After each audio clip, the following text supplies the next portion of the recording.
Hello everyone, welcome to our channel. ఈరోజు కథ అది ఒక సిటీకి పక్కనే ఉన్న ఒక పల్లెటూరు. బాగా డెవలప్ అయినటువంటి ఊరది. ఆ ఊర్లో చాలా పెద్ద ఇల్లు ఒకటి ఉంటుంది. ఆ ఇంట్లో జగన్నాథ్, జానకి అనే ఇద్దరు దంపతులు కొత్తగా పెళ్ళయ్యి కాపురం పెట్టుకున్నారు. జగన్నాథ్కి వాళ్ళు ఉండేది పల్లెటూరే అయినా ఆయన చేసేది వ్యవసాయమేనైనా పూర్వీకుల ద్వారా వచ్చిన పొలాలు, స్థలాలు, ఆస్తిపాస్తులు, చాలా పెద్ద లంకంత ఇల్లు ఆయనకి వారసత్వంగా సంక్రమించినే. ఆయన భార్య జానకి పుట్టింటి దగ్గర నుంచి స్త్రీధనంతో పాటు బాగానే నగా నట్రా కూడా తెచ్చుకుందే. వీళ్ళు కట్నాలు ఆశించకపోయినా జానకి తల్లిదండ్రులే జానకి ముద్దు కొద్దీ స్త్రీధనం పెట్టుకొని పంపించుకున్నారు. జగన్నాథ్ జానకిది చాలా అన్యోన్యమైన దాంపత్యం. భార్యాభర్తలిద్దరూ చాలా నీతిపరులు, నిజాయితీ పరులు, ధర్మపరులు, ఆధ్యాత్మిక పరులు, చాలా చాలా మంచి వాళ్ళు, దాన ధర్మాలు చేసే గుణం ఉన్నవాళ్ళు. జానకి ఖాళీగా ఉండదు.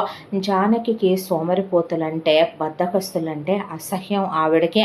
దాంతోనే ఇంటి ముందర వాళ్ళకి చాలా స్థలం ఉంటే ఆ స్థలం చుట్టూ మొగుడిని గోడ కట్టించమని అడిగి ఒక నలుగురు పని వాళ్ళని చేతి కింద పెట్టుకొని ఆవులు, గేదెలు, గొర్రెలు, మేకలు, కోళ్ళు అనే పెంచుతో బయట నుంచి చేపలు కొంటాం ఎందుకండి, చిన్న గుంట తీసి 4 చేప పిల్లలు వేస్తే మన ఇంట్లోకి సరిపోవు, 4 రొయ్య పిల్లలు వేసుకుంటే మన ఇంట్లోకి సరిపోవా అని ఒకవైపున, మరొక వైపున పనోళ్ళు పాలేర్లు ఎటు ఉన్నప్పుడు కూరగాయ పాదులు, పూల మొక్కలు, పళ్ళ మొక్కలు వేయించితే మనం తిన్నన్నే తినగా ఏ మందులు కొట్టనివే, చక్కగా ఏ ఎరువులు వెయ్యనివే, మిగతావి జనాలకు అమ్మితే 4 రూపాయలు కనపడతాయి. ఏదో నాకు ఖాళీగా ఉండి ఏమీ తోచక చేసుకుంటున్నాను అనుకోండి స్వామి అంటే ఆయన నీ ఇష్టం జానకి, నేను వద్దన్నానా అనే భార్య.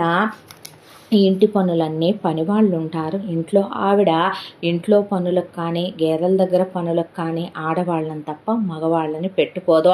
మగవాడికి ఎక్కడైనా ఉద్యోగాలు దొరికేస్తాయి కానీ ఆడవాళ్ళకి చూసి ఉద్యోగాలు ఇస్తారు. పైగా నేను ఆడదాన్నే, నాకు మగ పని వాళ్ళని పెట్టుకోవటం ఇష్టం లేదు అనే దాంతో ఉమెన్ ఎంపవర్మెంట్ని డెవలప్ చేయటం అనే మాటలు మాట్లాడటం రాని జానకి ఆవిడ చదువుకోలేదు. కానీ చదువుకి జ్ఞానానికి సంబంధం ఏముంది అనే ఆడపని వాళ్ళని పెట్టుకొని పనులు చేయించుకుంటూ ఇల్లంతా అద్దంలా ఉంచి జానకి కమ్మగా వండుద్ది వంటలు. రోజు నాన్ వెజ్లు, వెజ్లు, పిండి వంటలు, పచ్చళ్ళు ఏది లేకపోయినా వాళ్ళు భోంచేయరు. కమ్మగా పాలు, పెరుగు వేసుకొని తింటూ ఎంతో సంతోషంగా ఉంటూ. జగన్నాథ్కి తల్లిదండ్రులు పోయారు. ఆయన పెళ్ళైన ఏడాది తిరగకుండా కాశీయాత్రకని వెళ్ళిన వాళ్ళు తిరిగొస్తూ పోయారు. వాళ్ళ అంత్యక్రియలు అయిపోయిన తర్వాత జానకి తల్లిదండ్రులు బాధ్యతలు అయిపోయినాయి అని పడుకున్న వాళ్ళు పడుకున్నట్టే పుణ్య దంపతులు దైవ సాన్నిధ్యానికి చేరుకొని వీళ్ళిద్దరికీ ఈ తల్లిదండ్రులు లేని లోటు ఏర్పడిపోయింది. జానకి పెళ్ళైన 2 సంవత్సరాల వరకు పిల్లలు లేరు. జానకి ఒక కొడుకుని కనాలన్నది కోరిక. దేవుడు అదృష్టం కలిసొచ్చి మన మంచి బుద్ధికే ఒక్క మగపిల్లాడిని ఇస్తే వారసుడు ఎంత బాగుంటుందో అని జానకి ఎంత ఇష్టమో కొడుకుని కనాలే. చిన్ని కృష్ణుడిని చూడటం, బాలకృష్ణుడికి ఉయ్యాలలు కట్టి రావటం ఆవిడకి చాలా ఇష్టం. కొడుకుని కనాలి, వారసుని కనాలన్నదే, మొగుడి పోలికలతో, మొగుడి మంచి బుద్ధితో కనాలన్నదే ఆవిడకున్న చిన్న ఆశ, కోరిక. అయితే జానకి గర్భవతి అయ్యిందే. 10వ నెల పడేసరికి ఆడపిల్లేనండి అనేసరికి ఎవరైతే ఏముందలే జానకి చాలే ఊరుకో, ఆడపిల్ల ఏమిటి మగపిల్లాడేమిటి, మన పిల్లలు కాదా, మన ప్రేమ గుర్తు కాదా అని 10వ నెలలో ఆవిడ ప్రసవించి ఒక కూతురు పుట్టింది. కూతురు పేరు సరోజ అని పెట్టుకున్నారు. కూతురు చూడటానికి అంతేమీ అస్సలు బాగోదు. ఎవరియో వాళ్ళ పెద్దవాళ్ళ పోలికలు వచ్చినాయి. జానకి చాలా అందంగా ఉన్నా, జగన్నాథ్ అందంగా ఉన్నా సరోజ అంత బాగుండదు. అయినా సరే కన్నబిడ్డ ఆడపిల్లైనా చిన్నచూపు చూడకుండా గుండెల మీద వేసుకొని ఆయన ఎంతో ప్రేమతో కూతుర్ని కన్నావని పెళ్ళాన్ని, కూతురు పుట్టిందని పుట్టిన కూతుర్నే ఈసడించకుండా దగ్గరికి తీసుకొని ప్రేమగానే పెంచేవాళ్ళు ఇద్దరు. మంచి బుద్ధులు నేర్పుతో కూతుర్నే చక్కగా సంస్కారంతో వినయ విధేయతలతో పెంచాలి. రేపొద్దున ఒక ఇంటికి వెళ్తే మాట రాకూడదనే కూతురికి మంచి బుద్ధులు మంచితనాన్ని నేర్పిస్తూ పెంచుకొస్తుంటే జగన్నాథ్ గారు ఆపరేషన్ చేయించుకోమన్నా జానకి వద్దనే దేవుడు దయదలిస్తే మళ్ళీ నా కడుపు పండి నా కొడుకు పుడతాడేమో ఎవరికి తెలుసు అని ఆయనతో వ్రతాలని నోములని యజ్ఞాలని యాగాలని ఉపవాసాలుండి గుళ్ళ చుట్టూ తిరిగే కూతురు పెళ్లి చేసుకొని అత్తారింటికి వెళ్ళిపోతే కొడుకు ఉండొద్దా వారసుడు రేపొద్దున మనకనే ఆవిడ ఇక అక్కడికి వెళ్ళి మొక్కి ఇక్కడికి వెళ్ళి మొక్కి మొత్తానికి సరోజకి 10th కూడా అయిపోయి 15 సంవత్సరాలు నిండిన తర్వాత సరోజు కోనేల ఫంక్షన్లు పెద్ద మనిషి ఫంక్షన్లు అన్నీ కూడా ఘనంగానే జరిపించారు వీళ్ళు. ఆ తర్వాత సరోజ 15 ఏళ్ల పిల్ల అయ్యాక జానకి కళ్ళు తిరిగి పడిపోయి గర్భవతి అయిందే.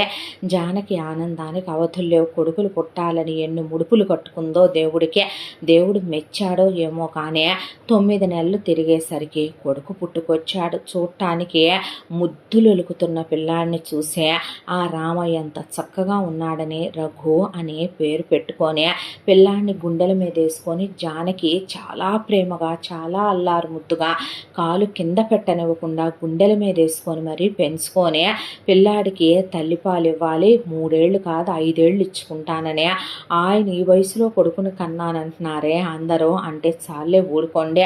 అదేమన్నమాట మీ అమ్మ వాళ్ళు మా అమ్మ వాళ్ళు అలా అనుకుంటే ఇంకా పెద్ద వయసులు వచ్చి వాళ్ళు పీరియడ్స్ అయిపోయేంత వరకు పిల్లల్ని కంటూనే ఉండేవాళ్ళు. ఆపరేషన్లు లేకుండా దేవుడు దయదలిచాడు బిడ్డ పుట్టాడు. మీ మగతనానికి మీసం మెలేయాలే కానీ నేను ఈ వయసులో కూడా ఇంత ఆరోగ్యంగా పిల్లాన్ని ఏ లోపాలు లేకుండా కన్నందుకు ఆనందపడుతుంటే నువ్వొకడివే అని జానకి జగన్నాథ్ చాలా సరసంగా చాలా రొమాంటిక్గా చాలా సంతోషంగా ఉంటారు. 3 పెళ్ళాలు ఇద్దరు కూడాను. ఆ తర్వాత పిల్లాడిని ఇలా పెంచుకొచ్చుకుంటుంటే జగన్నాథుడి మొదటి నుంచే ఆడవాళ్ళని తక్కువ చూసే తత్వం కాదాయిందే.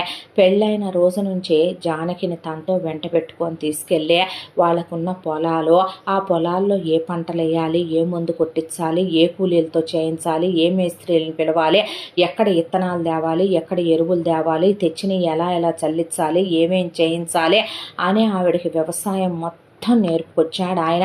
దానికి తోడు వీళ్ళకి పప్పుల mill rice mill oil mills అవన్నీ ఉంటే ఆవిడని తీసుకెళ్ళి అక్కడ పనులు నేర్పించుకొచ్చాడు. దాంతో జానకి జగన్నాథ్కి భార్యగా కాదు ఆయనకి డబల్గా పనులన్నీ కూడా నేర్చుకుందే.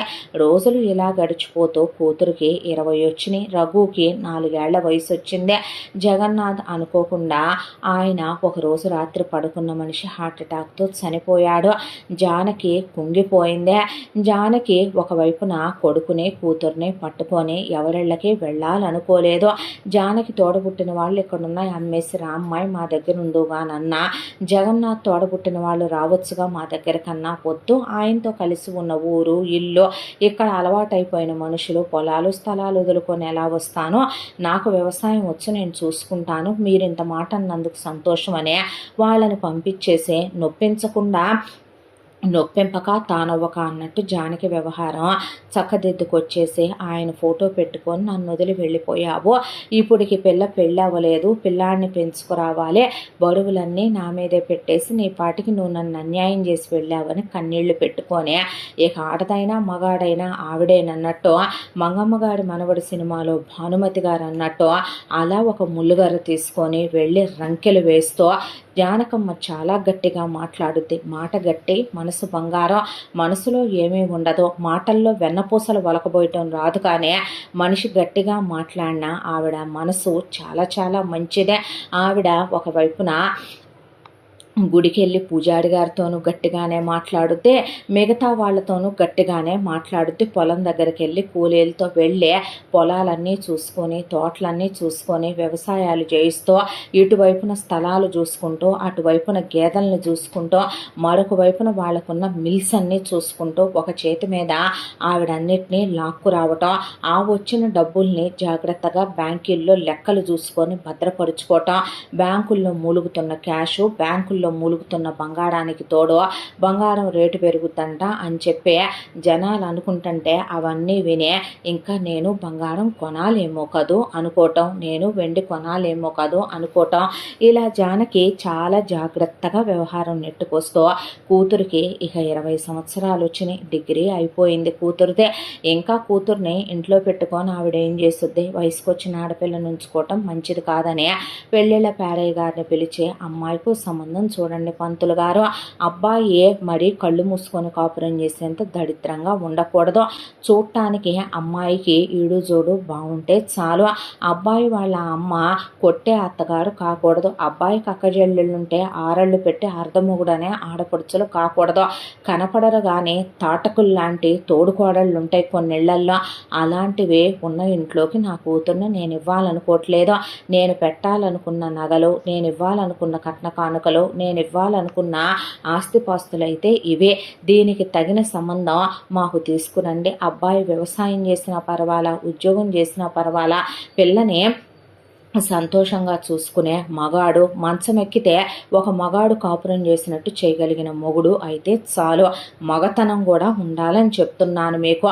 పెళ్ళాన్ని ఎవరే ఏమన్నా ఊడుకునే చవట వాద్యము సన్నాసిలా కాకుండా పెళ్ళాం వైపు తను వతను తీసుకొని మాట్లాడేవాడై ఉండాలి అని చెప్తే పంతులు గారు సరేనని వెళ్ళి సంబంధాలు తీసుకొస్తే వచ్చిన సంబంధాల్లో మంచి వచ్చినాయి, బాగున్నాయి వచ్చినాయి. అయితే తీరా జాతకాల దగ్గరకు వస్తే సరోజ జాతకంలో చాలా దోషాలున్నాయి. దాంతో జాతకాల పట్టింపులు ఉన్న రోజులు కాబట్టి వచ్చిన వాళ్ళు జానకమ్మ ఇచ్చే అన్నీ వాళ్ళకి నచ్చుతున్నాయి, వీళ్ళ కులం వాళ్ళే వస్తున్నారు, అంతా దాంట్లో సరోజకి జాతకంలో లోపాలు ఉండటం వల్ల సరోజకి పెళ్లి కావట్లేదు. దాంతో పెళ్ళిళ్ళ పేరయ్య గారికి ఇది ఒక సంకటంగా తయారైంది. ఇక ఏంటి పంతులు గారు ఇలాగని జానకమ్మ అంటే చూస్తున్నానమ్మా ఎలాగోలా చూడక తప్పదుగా అనుకుంటూ ఉండగా జానకి పిల్లాడికి 4 ఏళ్ల వయసుకి స్కూలుకి పంపాలనుకోలా, పిల్లాడి మీద ఉన్న విపరీతమైన ప్రేమతో మమకారంతో ఇంతెంత వెన్నపూస ముద్దలు పెట్టి పిల్లాడి ఒళ్ళంతా మేగళ్ళు రాసి వెన్నపూసలు రాసి నలుగులేసి స్నానాలు చేయించుకొని పిల్లాడి కాలు చేయేసి పొట్ట మీద వేసుకొని గుండెల మీద వేసుకొని ఉప్పెక్కించుకొని తానే తల్లి తండ్రి అయ్యి కూతురు కన్నా తండ్రి ప్రేమ ఉంది కొడుక్కి లేదని అన్నీ ఆవిడే పెంచుకొచ్చుకుంటూ కూతురు పెళ్ళే అత్తారింటికి వెళ్ళిపోయిన తర్వాత అప్పుడు ఆలోచించలే 6-7 ఏళ్ళకి వేయచ్చులే స్కూల్లో అని పిల్లాడిని మాత్రం స్కూల్లో వేయకుండా తన చుట్టూనే తిప్పుకునేది జానకి తనకున్న వాళ్ళ మాలిన ప్రేమ మమకారాలతో. ఇక పంతులు గారు ఒక రోజున వచ్చే అమ్మ జానకమ్మ గారు ఒక సంబంధం తీసుకొచ్చాను తల్లే, ఇంతకన్నా అమ్మాయికి సంబంధాలు కుదరటం అంటే కష్టమైపోతుంది, అబ్బాయి పేరు శశిధరమ్మ, ఇదిగో ఫోటో చూడటానికి బాగానే ఉంటాడు, అబ్బాయి ఉద్యోగం చేసుకుంటున్నాడు, అమ్మా నాన్నల ద్వారా వచ్చే స్థిరచరాస్తులంటూ అబ్బాయికి ఏవీ లేవమ్మా, అబ్బాయి వాళ్ళ అమ్మా నాన్న వాళ్ళ బ్రతుకు వాళ్ళు బ్రతుకుతారు, ఇతని మీద ఏమీ ఆధారపడరు, అన్నదమ్ములతో పాటు నెలకింతనే ఇతనిస్తే చాలు, ఇతను పెట్టుకునేది వేరు కాపురమేనో, అతని అన్నదమ్ములు అక్కజెల్లెళ్ళు కూడా ఎవరి పాటికి వాళ్ళు పెళ్ళిళ్ళై వేరు కాపురాలు వెళ్ళిపోయారు, ఇక అబ్బాయి చూడటానికి బాగానే ఉంటాడు, అనాకాడేమీ కాదమ్మా చక్కగానే ఉంటాడు. అయితే ఇక్కడ ఒక విషయం చెప్పాలి, శశిధర్కి 3 సంవత్సరాల క్రితం పెళ్లి జరిగిందే, పెళ్లి జరిగిన శశిధర్కి అమృత అనే అమ్మాయినిచ్చి చేశారు, చాలా అందగత్తె. అయితే ఆ అమ్మాయికి పెళ్ళైన వెంటనేనే గర్భం వచ్చింది, గర్భం వచ్చిన ఆ అమ్మాయికి పాప పుట్టింది, పాప పేరు గీత. పాప పుట్టిన తర్వాత ఒక 4-5 నెలలకు ఆరోగ్యం బాగోక చనిపోయిందమ్మా. ఆ అమ్మాయి చనిపోయి 2 సంవత్సరాలైందే. వాళ్ళ అమ్మ నాన్న కూడా అబ్బాయికి పెళ్లి చేయాలని అనుకుంటున్నారు, అబ్బాయి ఏమి ఈడేరిపోయి వయసు మరలినోడేమీ కాదు, కాకపోతే మన అమ్మాయి కన్నా మాత్రం వయసులో కాస్త పెద్దోడే, ఉన్నది ఉన్నట్టే చెప్పుకోవాలమ్మా, మీరు అడిగినట్టు మగాడే కాపురం చేస్తాడు, పెళ్ళాన్ని కొట్టడు తిట్టడు, వాళ్ళేమీ ఆరళ్ళు పెట్టి అత్తింటి వాళ్ళు కాదు, మీకు వాళ్ళకి కులం కలిసిందే, వాళ్ళ కట్నాలు ఆశ లేదు, మీరు పెడితే వాళ్ళు కాదనరు, ఇది అమ్మ విషయం. అమ్మాయి మాత్రం ఆ పాపను కూడా తల్లిలా చూడాలి, అతన్ని భర్తలా ప్రేమించాలి, ఈసడిచ్చుకోటాలు ఇసుక్కోటాలు లాంటివి ఉండకూడదు, వాళ్ళకి జాతకాల మీద పట్టింపు లేదని చెప్పారు. ఎంతకన్నా సంబంధం తీసుకురావటం కష్టం అనే పాటికి జానకమ్మ ఆలోచించటం మొదలుపెట్టింది. కూర్చోబెట్టుకొని కూతురు వైపు చూసి, ఏమ్మా నీకు ఇష్టమైతేనే చేస్తాను, లేదంటే వేరే చూడమంటానంటే, లేదమ్మా నాకు ఇష్టమేనని శశిధర్ ఫోటో చూసి మనసు పడి, సరోజ నాకు నచ్చాడు ఆయన అందే. నాకు అన్ని షరతులకి ఓకే అంది. సరేనని పెళ్లి చూపులకు రమ్మన్నాక శశిధర్ వాళ్ళ అమ్మ నాన్నల్ని తోబుట్టువులు తీసుకొని రావటం అయిపోయింది. సరోజ అతనితో మాట్లాడి పెళ్లి ఒప్పుకుంది. ఆ తర్వాత జానకమ్మ పెట్టాల్సిన నగల వరకు సరోజకి పెట్టే, ఇవ్వాల్సిన లాంఛనాల వరకే అన్నీ సరోజకి అప్పజెప్పే శశిధర్కి ఇచ్చే పెళ్లి జరిపించేసిందే.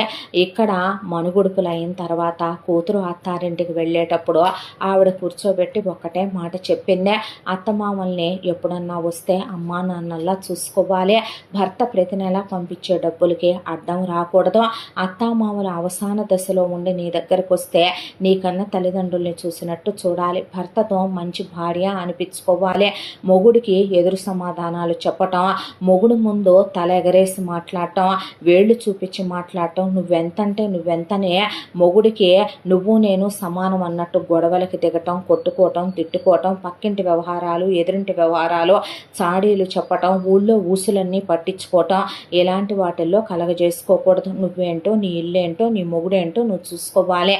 చంటి దానికి గీతకి 3 ఏళ్ల వయసే, దానికి అమ్మ అంటే ఎవరో తెలియదు, నువ్వే దానికన్నా తల్లివని చెప్పి పెంచు. అసలు నువ్వు సవతి తల్లివని కూడా చెప్పకు, అమ్మ అని పిలిపించుకో, పిన్ని అని కూడా కాదు. పిల్లని దగ్గరికి తీసి స్నానం చేయించు, గోరుముద్దలు పెట్టు, నీ దగ్గరికి తీసుకొని పెంచు. అతను నిన్ను పిల్లల్ని కనొద్దు అనలేదు కాబట్టే దాన్ని కూడా నీ కన్న బిడ్డలాగే చూసుకో. మమకారాన్ని పంచితే పోయేదేమీ లేదు సరోజ. నువ్వు నీ భర్త మంచివాడు కాక నిన్ను కొడితే తిడితే ఆరళ్ళు పెడితే ఈ పుట్టిల్లు నీకెప్పుడు ఉంటుంది, ఈ అమ్మ నిన్ను ఆదరించుద్దే. అలా కాకుండా నువ్వుగా ఏదైనా గనక సృష్టించినట్టు తెలిసిందో నాలో నుంచి మరొక మనిషిని చూస్తావో మీ నాన్నకి నేను డబల్ అని మర్చిపోకు, నరికి పోగులు పెడతాను, పద్ధతిగా కాపురం చేసుకో, వేరు కాపురమే కాబట్టి బాధ ఏమీ లేదని. ఇక కట్న కానుకల విషయం అంటావా అల్లుడు, నేను ఒక రోజుకి భాగం పంచి పెట్టే రోజున మీకేదైతే పెడతానన్నానో అది అప్పచెప్పేస్తాను సరోజకి, ఒక రోజుకి అనేపాటికి అలాగే లేండి అత్తయ్య గారు అని చెప్పి సరోజకి పెట్టిన నగా నట్ర లాంఛనాలు తీసుకొని శశిధర్ కాపురానికి తీసుకెళ్ళిపోయాడు. సరోజ కాపురానికి వెళ్ళిపోయిందే. ఇక ఆ తర్వాత జానకమ్మ మనసు ప్రశాంతపడిందే. కూతురు ఫోన్లు చేసినా, కూతురు ఏదైనా చెప్పినా పద్ధతిగా ఉండు, మంచిగా ఉండని, కూతురుది వేరు కాపురం కాబట్టి ఆవిడుండేది పల్లెటూళ్ళలోనే కాబట్టి ఎవరో ఒకళ్ళు వెళ్తుంటే కూతురికి పప్పులని, ఉప్పులని, పచ్చళ్ళని, ఒడియాలని, అప్పడాలని, ఇక్కడి నుంచే కూతురు కోసం బియ్యమని, కూతురు కోసం పాలని, పెరుగని, పిండి వంటలని, కూరగాయలని, నాన్ వెజ్లని, అవి ఇవి అని జానకమ్మ పంపిస్తూనే ఉండేది కూతురికి. ఇక కూతురు అప్పుడప్పుడు మొగుడిని తీసుకొని వచ్చే ఒక 2-3 రోజులు అమ్మ దగ్గర ఉండి వెళ్ళేది. వచ్చినప్పుడు కూడా జానకమ్మ అల్లుడికి మొదటి భార్యకి పుట్టిన పాపని దగ్గరికి తీసుకొని, నేను నీ అమ్మమ్మనమ్మ, రఘు నీకు మావయ్య అవుతాడే అని చెప్పి అక్క పెళ్ళప్పటికీ రఘుకి 5 ఏళ్ల వయసు, గీతకి 3 ఏళ్ల వయసు, 2 ఏళ్ళు రఘు పెద్దోడు కాబట్టి పిల్లల్ని దగ్గరగా ఉంచి ఆడుకోండమ్మా అని చెప్పి జానకమ్మ మనసు చాలా మంచిదే. అలాగే ఉండి మరీ కూతుర్ని అల్లుడిని బట్టలు పెట్టి పంపించేది ఆవిడ. ఇక రఘుకి మాటలు కూడా వచ్చి స్కూల్కి వెళ్తానే అనే పాటికే పిల్లాడిని స్కూల్కి పంపించడం ఇష్టం లేకపోయినా పొద్దంతా స్కూల్లో ఉంటాడని తెలిసినా పంపక తప్పదు కాబట్టి స్కూల్ విషయాలు కనుక్కుంటే ఊళ్ళో గవర్నమెంట్ స్కూల్కి ఏం పంపుద్దే, అందరి పిల్లల మధ్యలోకి పిల్లాడు అలా వెళ్ళటం ఆవిడకి నచ్చలేదు. సరే దాంతో కాన్వెంట్లో వేసుకున్నాములే అంటే రాను గంట పాను గంట 2 గంటలు ఆ కాన్వెంట్కి బస్సులో వెళ్ళి రావాలి, పర్వాలేదులే మనం అని చెప్పి భారీగానే ఫీజులు కట్టే పిల్లాడినేమీ అనొద్దు అని చెప్పి మరీ స్కూల్లో వేసొచ్చింది జానకమ్మ. బుడ్డోడు చక్కగా చదువుకుండే, చదువు అంటే చాలా ఇష్టం ఉన్నోడు కూడా రఘు. అయితే ఒక రోజున పిల్లాడి ఇంటికి వస్తే జానకమ్మ ఆ రోజు హోంవర్క్ చేయొద్దని గుళ్ళో ఏదో ప్రవచనాలు చెప్తున్నారని తీసుకుపోతే, వద్దే నేను హోంవర్క్ చేసుకుంటానే, టీచర్ కొట్టుద్దే అన్న. ఎందుకు కొట్టుద్దమ్మా, ప్రవచనాలు వింటే మంచి మాటలు పెద్దోళ్ళు చెప్పిని మంచి బుద్ధితో ఉంటారు, ఏమీ అనదలే, ఒకరోజు చేసుకోపోతే. అరే 1వ క్లాసే కదరా నువ్వేమైనా పెద్ద క్లాసులో నిన్నేమైనా కొట్టి తిట్టడానికని ఆవిడన్నా. నెక్స్ట్ డే టీచరు దాన్ని పెద్ద ఇష్యూ చేసేసే వాడు 6 సంవత్సరాల చంటోడని కూడా చూసుకోకుండా వాతలు తేలిపోయేలాగా పిల్లాడి జుట్టంతా పీకి వీపు మీద అట్టలు తేలేలాగా తొడపాశాలు పెట్టి చాలా రూడ్గా కొట్టింది పిల్లాడినే. దాంతో రఘు ఇంటికి వచ్చేసరికి ఒళ్ళంతా సలిపోయి పిల్లాడికి మంటల జ్వరం వచ్చేసరికి పొలం నుంచి అప్పుడే వచ్చిన జానకమ్మ బస్సు దగ్గరకు వచ్చి పిల్లాడిని తీసుకుంటే ఒళ్ళు కాలిపోతా ఆవిడ మీద వాలిపోయాడు. ఏమైందమ్మా అనే పాటికి టీచర్ కొట్టింది, నువ్వే నేను హోంవర్క్ చేసుకుంటానంటే వద్దన్నావు, హోంవర్క్ చేయలేదని కొట్టిందే అనే పాటికి పిల్లాడు తెల్లగా ఉంటాడు. వాడి తొడల మీద పెట్టిన తొడపాశాల గుర్తులు, వీపు మీద కొట్టిన చేతి అచ్చుల ముద్రలు, చెంపల మీద కొట్టిన జుట్టంతా పీకేసినవి చూసే కడుపు రగిలిపోయి కన్నపెక్కి కదిలిపోయింది జానకమ్మకి. పుట్టాక పిల్లాడిని ఎప్పుడు తనే కొట్టని అలాగా ప్రెస్బిడ్డని ట్రీట్ చేసేదని అప్పటికప్పుడు కారు తీయించి డ్రైవర్ని పిలిపించే వెంటనే చీర పొడ్లో దోపి 4 పెద్ద మనుషులను కూడా తీసుకొని స్కూల్ దగ్గరికి వెళ్ళి అప్పుడే మీటింగ్ అయి కిందకు వస్తున్న టీచర్ని జుట్టు పట్టుకొని స్కూల్ ప్రాంగణంలోనే పడేసి బాది పారేసింది జానకమ్మ. టీచర్ని కొట్టడం ఏంటండి మీరన్నీ అందరు పట్టుకొని జానకమ్మని లాగేస్తే పసివాడిని అలాగైనా కొట్టేది, మీరేమైనా ఊరికినే చదువులు చెప్తున్నారా, లక్షల ఫీజులు దొబ్బుతా పిల్లాడిని పట్టుకొని కొడతారా, ఒకరోజు హోంవర్క్ చేయకపోతే ఏమైంది, నేనే చెయ్యొద్దన్నాను, వాడేమన్నా పిహెచ్డీలు చదువుతున్నాడా, 1వ తరగతికే కొంపలారిపోయినాయా, ఏ అంతోటి ఇది మా పిల్లల కన్నా తల్లు లేనంటే మీరు అలాగేనంటే పిల్లల్ని కొట్టేది అని ఆవిడ అడిగేసరికి ఏ స్కూల్లో మాత్రం పిల్లల్ని కొట్టకుండా ఉంటారండి, ప్రతి స్కూల్లోనూ 1, 2 వేయకుండా ఎవరి పిల్లలకి చదువులు అయితే అయిపోవనే పాటికే ఆ మాట పడిపోయింది జానకమ్మ మనసులో. దాంతో వాళ్ళు క్షమాపణ చెప్పినా సరే జానకమ్మ శాంతించకుండా బుడ్డాడిని ఎత్తుకొని ఇంటికి తీసుకొచ్చే వాడిని స్కూలు పంపటం మానేసిందే. దాంతో అమ్మ స్కూల్కి వెళ్తానే అంటే ఏం వద్దులే, జ్ఞానం కావాలంటే చదువుకోవాల్సిన అవసరం ఏమీ లేదు, అలా అనుకుంటే నేనేం పెద్ద చదువులు చదివాను, నాన్న చచ్చిపోయాక నేను వ్యవసాయం చేయించట్లా, నేను లక్షల బ్యాంకుల్లో వేయటల్లా, నేను ఒకవైపున మనకున్న మిల్స్ అన్ని చూసుకోవట్లా, డబ్బులన్నీ లెక్కలు చూసుకోవట్లా, నీకోసం స్థలాలు కొంటల్లా, నీకు కాబోయే పెళ్ళాం కోసమని నేను బంగారాలు వెండి కొని దాయట్లా, నేను నీ కోసం అని చెప్పి రూపాయి పోగు చేసి ఎక్కడ ఇళ్ళున్నాయంటే అక్కడ ఇళ్ళు కొనేసి అద్దెలకిచ్చే నేను జాగ్రత్త చేయట్లేదా, జ్ఞానానికి చదువుకి సంబంధం ఏమీ లేదు, నేను నిన్ను పెంచుకుంటాలేయ్యా అనే పాటికే పిల్లాడు మాత్రం నేను స్కూల్కి వెళ్తాను అంటే వీడు చెప్పిన మాట వినేలా లేడు, ఏం చేయాలి అనే ఊళ్ళో ఒక గవర్నమెంట్ టీచర్ ఉంది. దాంతో ఆవిడని పిలిచే అమ్మాయి నువ్వు స్కూల్కి వెళ్తావు కదూ అంటే వెళ్తానండి అనేసరికి ఏ క్లాస్ దాకా చెప్తావు, 10th దాకా చెప్తానండి అనే పాటికే సరే అయితే నువ్వు నీ బడి టైం అయిపోయిన తర్వాత మా ఇంటికి వచ్చి నా కళ్ళ ముందో సాయంకాలం నేను పొలం పోయి వస్తాను కాబట్టి ఎక్కువసేపు ఏం అక్కర్లేదులే, నువ్వు 5ంటికి వచ్చి 9 దాకా మా పిల్లాడిని కొట్టకూడదు, తిట్టకూడదు, ఒక్క మాట అనకూడదు, అరవకూడదు, ఈసడించుకోకూడదు, మా పిల్లాడికి చిన్న తెలుగు హిందీ ఇంగ్లీషు పదాలతో పాటు నువ్వే గవర్నమెంట్ స్కూల్లో నేను హెడ్ మాస్టర్తో మాట్లాడతాను, పరీక్షలు రాయించు, చదువు మాత్రం ఇంట్లో చెప్పు, నీకెంత కావాలో అడుగు నేను ఇస్తానని చెప్పి ఆ రోజు నుంచి ఒక టీచర్ని ఏర్పాటు చేసి రఘుకు ఆ టీచర్ ఇంటికే వచ్చే రఘుతో ఆ టీచరు అన్నీ చదివించి రాయిచ్చే తీసుకెళ్ళి ఎగ్జామ్స్ మాత్రం పిల్లలతో పాటు రాయించి తీసుకొస్తే సంతోషమేనా నీకు అని జానకమ్మ అడిగితే రఘు సంతోషమే, ఏం లేదయ్యా నిన్ను వదిలి అమ్మ ఉండలేదమ్మా అనే పిల్లాన్ని వెంటేసుకొని తీసుకెళ్ళి అంతా దాంట్లో జానకమ్మ అన్న మాట అంటే మాటే, లోకజ్ఞానం నేర్పాలందని పిల్లాడిని ఇది నీ ఆయిల్ మిల్ అని, నీ పప్పుల మిల్ అని, నీ రైస్ మిల్ అని, ఇలా రైస్ ఆడతాయని, పప్పులు ఆడతాయని, ఇలా నూనె తీస్తారని, మనం గానుగు నూనెలు పంపుతామని, ఇక్కడిక్కడికి వెళ్తాయని, ఇలా వెళ్తాయని ట్రాన్స్పోర్ట్లో పిల్లాడికి ఇందులో ఈ మందు వేస్తాం, ఈ పంట వేస్తాం, ఈ ఇత్తనాలు వేస్తాం, ఈ టైంకి ఇలా చేస్తామని చెప్పి నేర్పుకుంటా తిరుగుతూ ఉండగా ఈలోగా కూతురు నాకు కడుపు వచ్చిందని ఫోన్ చేసిందే.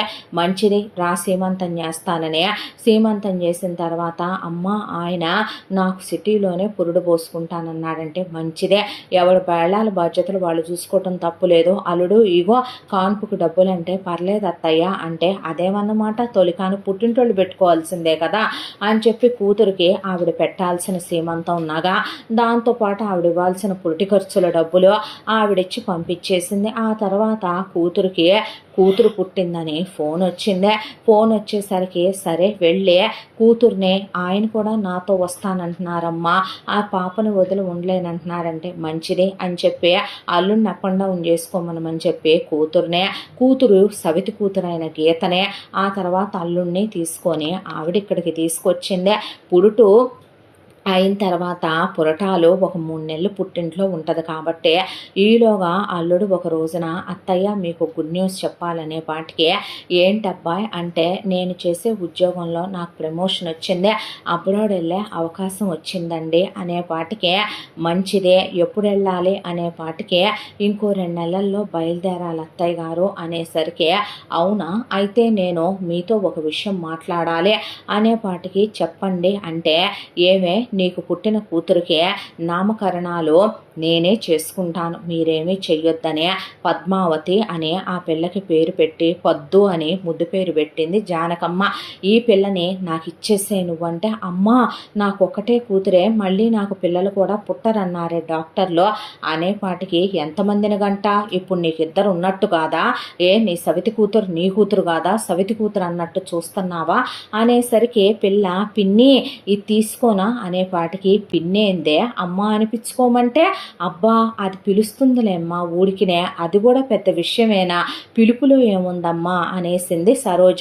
ఆవిడ అలా కూతురు వైపు కింద నుంచి పైకి చూసే ఎదవేషాలు అయిబాకు అని కూతురుతో సరే ఇప్పుడు నువ్వు పద్మావతిని నాకు ఇచ్చేసే, నా దగ్గరే ఉంచి నేనే పెంచి పెద్ద చేసి చదివిచ్చే, దానికి మంచి చెడు అన్నీ చూసి తమ్ముడికిచ్చి చేస్తాను అనేపాటికి తమ్ముడికా అనేపాటికి తమ్ముడికేం తక్కువ, తమ్ముడికి ఏమైందే అనేపాటికి దానికన్నా తమ్ముడు 8 ఏళ్ళు పెద్దోడమ్మా అనేసరికి 8 ఏళ్ళు పెద్దోడైతే మీ నాన్న నాకన్నా 10 ఏళ్ళు పెద్దోడు, నేను మీ నాన్నని చేసుకోలేదా, కాపురం చేయలేదా, నిన్ను తమ్ముడిని కనలేదా, ఆ వయసులో కూడా ఆయన నాకు మగతనంతో కడుపు చేయలేదా, నీ మొగుడు కన్నా నువ్వు చిన్నదానివి కాదా, అలా అనుకుంటే నీ మొగుడు నీకన్నాను 9 ఏళ్ళు పెద్దోడుగా, మరి మొగుడు పక్కలో పడుకోకుండానే కడుపు వచ్చిందా, దీన్ని కన్నావా ఇప్పుడు అనేపాటికి అది కాదమ్మా నోరు మోస్తావా ఇంకా నువ్వు, నాకెంత ఉందే నీకు పెట్టాల్సింది తీసేస్తే తమ్ముడికి నేను ఎంత పోవు చేస్తున్నాను ఎంత పెడుతున్నాను, వాడెంత అందగాడు వాడిని ఎంత పద్ధతిగా పెంచుతాను నేను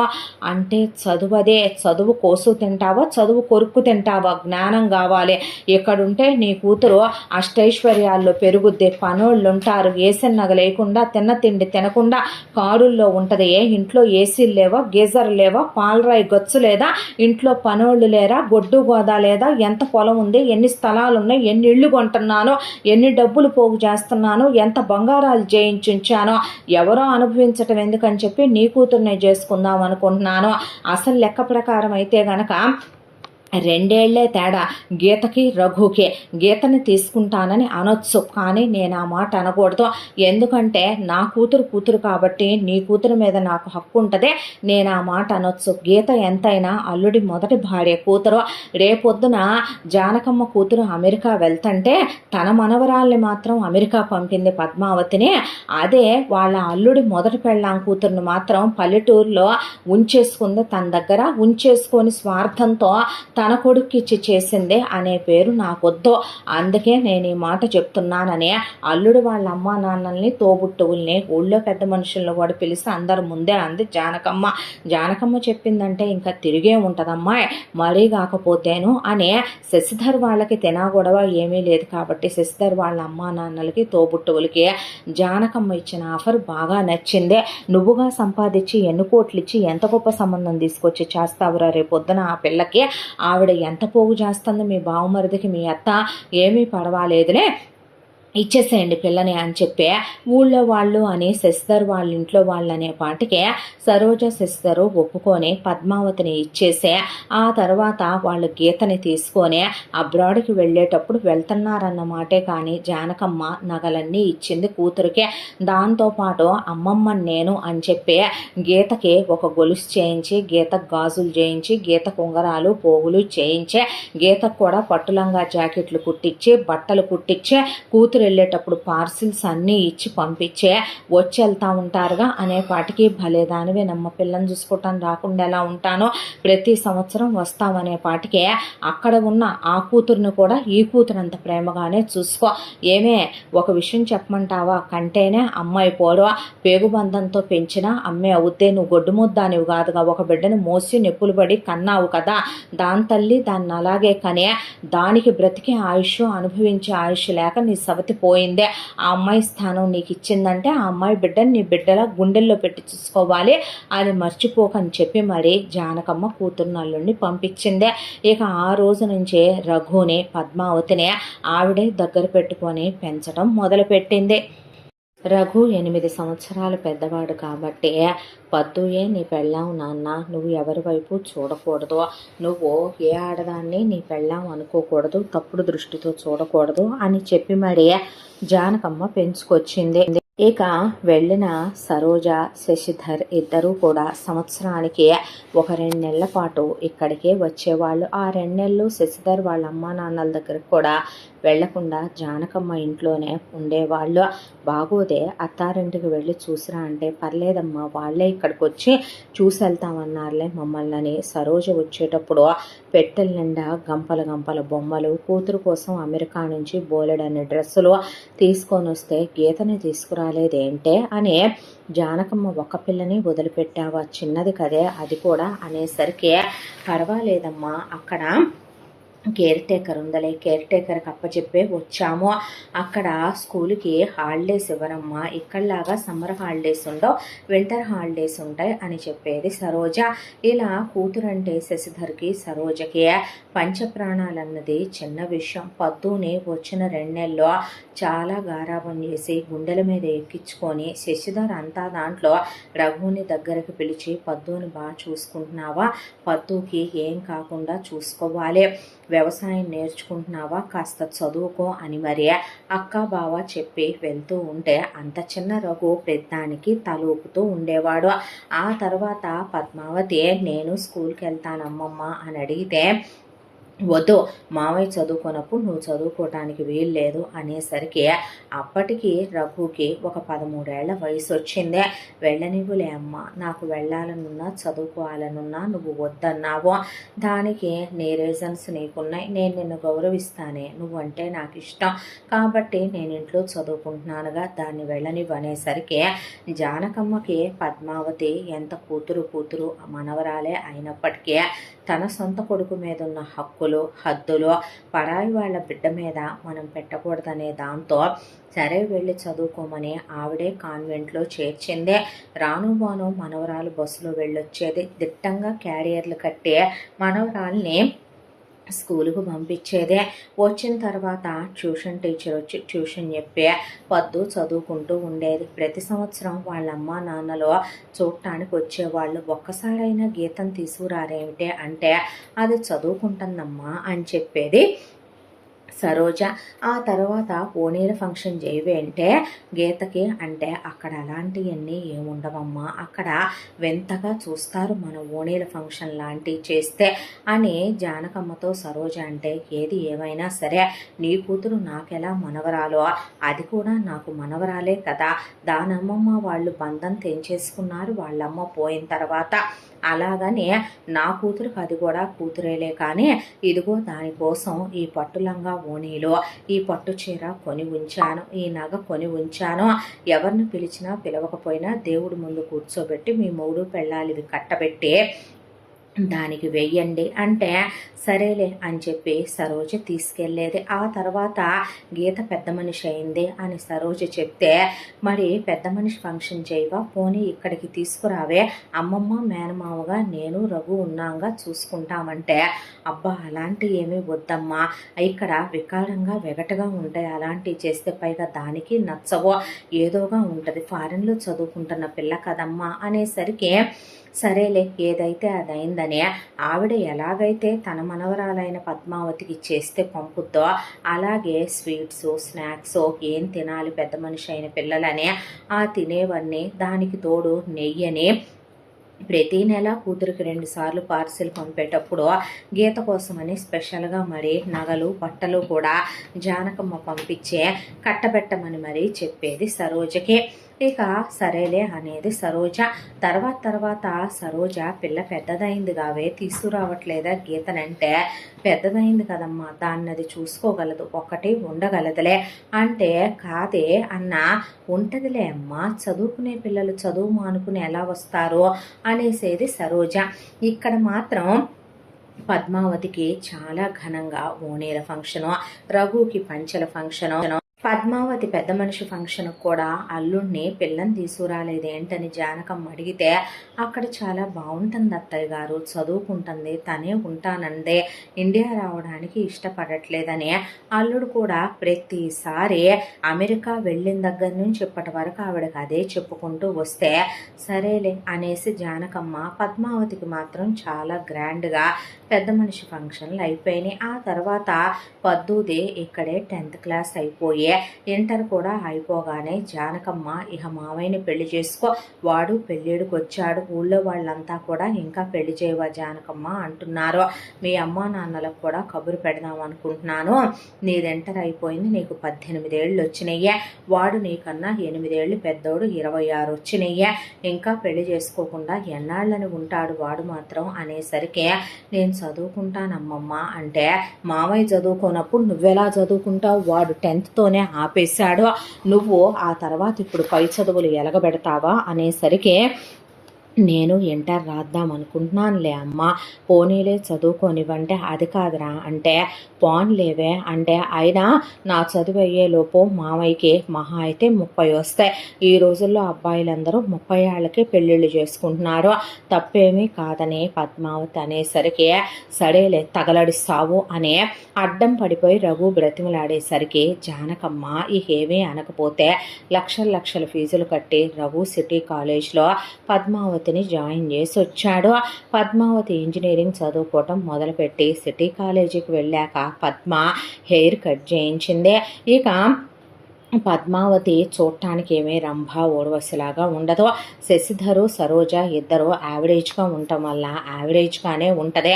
బాగా యాక్ని పింపుల్ ఫేసు, సామన ఛాయ, కాస్త పొడవాటి జుట్టు జానకమ్మ కింద ఉండగా, సిటీకి వెళ్ళేసరికి పార్లర్ మెయింటెనెన్స్లనే జుట్టు కుత్తికలోకి క్రాఫ్ట్ వేయించి, దానికి తోడు రోజుకో రకం హెయిర్ స్టైల్ వేసుకోవటం, రకరకాల డ్రెస్సులు వేసుకోవటం, మొహానికి రకరకాల ఫేషియల్ చేయించడం, ఎంత అడిగితే అంత రఘు ఇస్తాడు కాబట్టి అడ్డమైన పూసుకోకూడదే, మొహాలు పాడవుతాయి అని రఘు చెప్పినా, నాకు తెలిసిలేపో చెప్పొచ్చాడు చదువురాని ముద్దు, నువ్వు కూడా చెప్తావు మాయ నాకు అంటే, అది కాదే అనేసరికి, చేసుకునేది వాడే కదా అని నోటుకొచ్చినట్టు వాగితే పళ్ళు పీకుతా అని జానకమ్మ మాత్రం గదమాయించే భయభక్తుల్లోనే పెంచేది పద్మావతినే. ఆ తర్వాత ఇక పద్మావతి చదువు ఇంజనీరింగ్ అయిపోయింది.